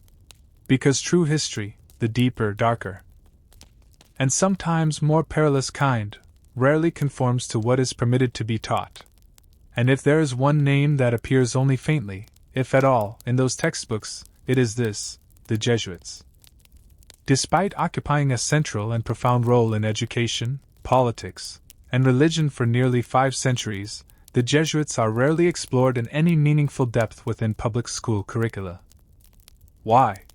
Perhaps because their influence is excessively complex, or perhaps because their quiet power does not fit neatly into a mere 45-minute lesson.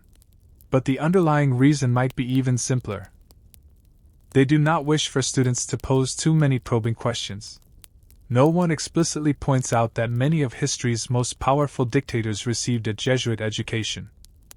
No textbook explains that global tycoons frequently provide substantial funding to Jesuit institutions. No curriculum overtly reveals that global meetings on finance, technology, and religion still quietly involve Jesuit observers or advisors. Textbooks omit the fact that during the colonial era, the Jesuits functioned as crucial bridges between European courts and indigenous civilizations, not merely through faith, but through intelligence gathering, meticulous map-making, and, at times, strategic negotiations. They did not merely preach, they meticulously reported, incisively analyzed, and assiduously remembered. No one informs you that many pervasive conspiracy theories swirling around the Vatican, involving banking entities, post-war migration networks, and media control, frequently feature at least one figure with a Jesuit education. They have no need to hold high public office. They merely need to be present in the opportune room at the precise moment. We study world wars in school, but rarely hear about the pivotal role of Jesuit priests in resistance movements, or in post-war reconstruction efforts, or in protecting clandestine escape networks tied to Nazi Germany, the very networks people now refer to as Operation Paperclip, or the Rat Lines. Mainstream history laudably praises scientific progress as a monumental triumph of modern reason. But it conveniently omits mentioning that many of the world's most influential thinkers, physicists and philosophers from Descartes to Teilhard de Chardin, were profoundly shaped by Jesuit thought. This implies that they did not merely think scientifically, they thought within a deeper, more comprehensive metaphysical framework, one that today's students are never explicitly taught to recognize. Who formally approves which knowledge attains official status, and which truths are systematically silenced. But few are informed that Jesuit scholars were initially his protectors, that the priests in the Vatican observatories were not the ignorant men we often imagine. and that the clash between religion and science was far more intricate and nuanced than we were led to believe. Because, as an ancient Jesuit manuscript once eloquently put it, knowledge without direction can become a double-edged sword, but when properly guided, it transforms into the greatest tool for shaping the world. And so, it is often what is not in the textbook that is the most crucial thing to read. The blurring lines, faith, power, and the Jesuit enigma. From the Middle Ages to the modern era, religion has consistently presented two distinct faces. One is sacred, turned devoutly toward God, and the other is secular, oriented toward power. And when an institution embodies both unwavering faith and comprehensive control over information, immense wealth, vast populations, and intricate strategy, one must inevitably ask, where precisely does the line between belief and power truly lie? And who is meticulously observing that line? For the Jesuits, a group astonishingly expelled from over 80 countries, yet still surviving, continuously growing, and embedding itself ever deeper within global power structures, that question becomes even sharper. They preach profound humility, yet they operate akin to a global superpower. They engage in daily prayer, yet they concurrently oversee dozens of prestigious universities, hundreds of advanced research centers, and an unofficial intelligence network spanning 4 continents. We are conditioned to perceive religion as a sanctuary for the soul. But when religion actively controls human data, meticulously shapes minds, profoundly influences policy, and commands multidisciplinary knowledge, it no longer merely saves souls, it fundamentally shapes history. And that is where the line begins to irrevocably blur. When a superior general can influence universities around the world, from Georgetown in the US to Sophia in Japan to Cumulus in Spain, and those very institutions consistently produce future presidents, ministers, and CEOs, is that mission work, or is it meticulously executed strategy? When Jesuit priests sit on influential advisory boards at the United Nations, addressing critical humanitarian issues, climate change, education, and environmental policy, are they serving God? Or are they effectively becoming the moral directors of the planet? And when the Jesuits do not hold public office, but nonetheless continue to advise the Vatican, world governments, and even transnational financial corporations, what power is truly shaping the world? Few are aware of this. The traditional Jesuit oath includes a solemn vow of absolute obedience to the Pope, even in ambiguous matters. And yet, paradoxically, no religious order has clashed more frequently or profoundly with the Vatican than the Jesuits themselves. They were officially dissolved in 1773, only to be miraculously restored in 1814. And each time they returned, they emerged demonstrably stronger. This raises an even deeper, more unsettling question. Can faith truly remain pure when it becomes a tool to sustain pervasive influence? And can power remain sacred when it relies on silent, unchecked networks? The Jesuits are not malevolent demons, but they are certainly not mere angels either. They are a global order meticulously built on profound belief, rigorously trained through intellectual discipline, and run with the precision of a sophisticated strategic machine. And in an age where power is widely dispersed across technology, religion, finance, artificial intelligence, and emerging ideologies, the Jesuits occupy the critical crossroads of them all. The question is no longer whether they possess power, it is who controls that power, and more significantly, can anyone truly control it? When an organization bears both the cross and the compass of influence, the line between unwavering faith and pervasive dominion is no longer a straightforward path, but an intricate labyrinth. And within that labyrinth, much of the world progresses forward, blissfully unaware of who is truly leading them. Every empire possesses its king, every religion has its high priest, every complex system has its architect. But in today's interconnected world, where religion, finance, technology, and academia seamlessly merge into a novel form of power, one final question emerges. More terrifying than ever, who truly rules? We observe presidents, CEOs, and religious leaders prominently displayed on our screens. But are they truly at the epicenter of power? Or are they merely the public faces, the frontmen, of something far deeper, more ancient, and infinitely more silent? Deep within the Vatican, there are doors not intended for public access. High atop the academic world, there are theories never articulated aloud. And in the very heart of the modern age, where data, belief, and human dreams are manipulated daily, a quiet question ceaselessly echoes: do we truly know who ultimately decides? In meticulously tracing the historical narrative of the Jesuits, from their harsh oaths and hidden influence, to their periods of exile, their remarkable resurgence, and their vast network encompassing education and politics, one truth has become undeniably clear. They never truly disappeared, they adapted. They remained hidden in plain sight.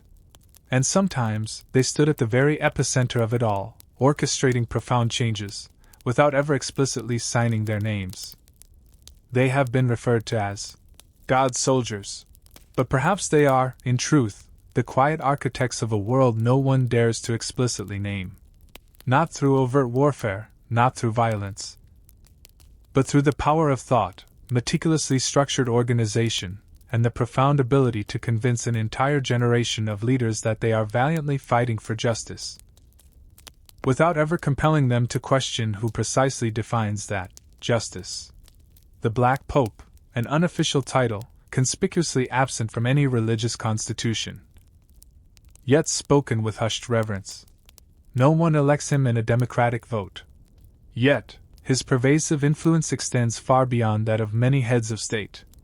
When a man requires no public presence, no electoral campaign, no social media visibility, and still profoundly shapes the trajectory of global education, media ethics, and humanitarian policy, then perhaps he truly wields profound power. You may live your entire life never hearing his name, but if you have received an education at a Jesuit school, been shaped by Catholic social teaching, or embraced the vision of a just and ideal world, then perhaps you have already implicitly heard his whisper. Not a voice that overtly declares, "I rule," but one that gently, subtly asks, "Are you truly certain you are the one choosing?" In a world overflowing with data but starved for genuine truth, replete with faith but lacking reliable guides, the answer no longer holds paramount importance. Only the question remains, quiet, persistent, never printed in any textbook. Who truly rules the world we inhabit? And more hauntingly still, when did our faith become their sophisticated tool? This marks the conclusion of our journey into the profound mysteries surrounding the Jesuits, the Vatican, and the invisible throne existing in the shadows. A place without a crown, yet possessing the formidable power to rewrite history without shedding a single drop of blood. If you found this journey thought-provoking and wish to continue exploring the hidden layers of history, the untold mysteries, the stories that were never meant to be heard, then do not forget to subscribe to Bedtime History. It is a small action, but it holds the key to unlocking deeper, more extensive, and sometimes more perilous narratives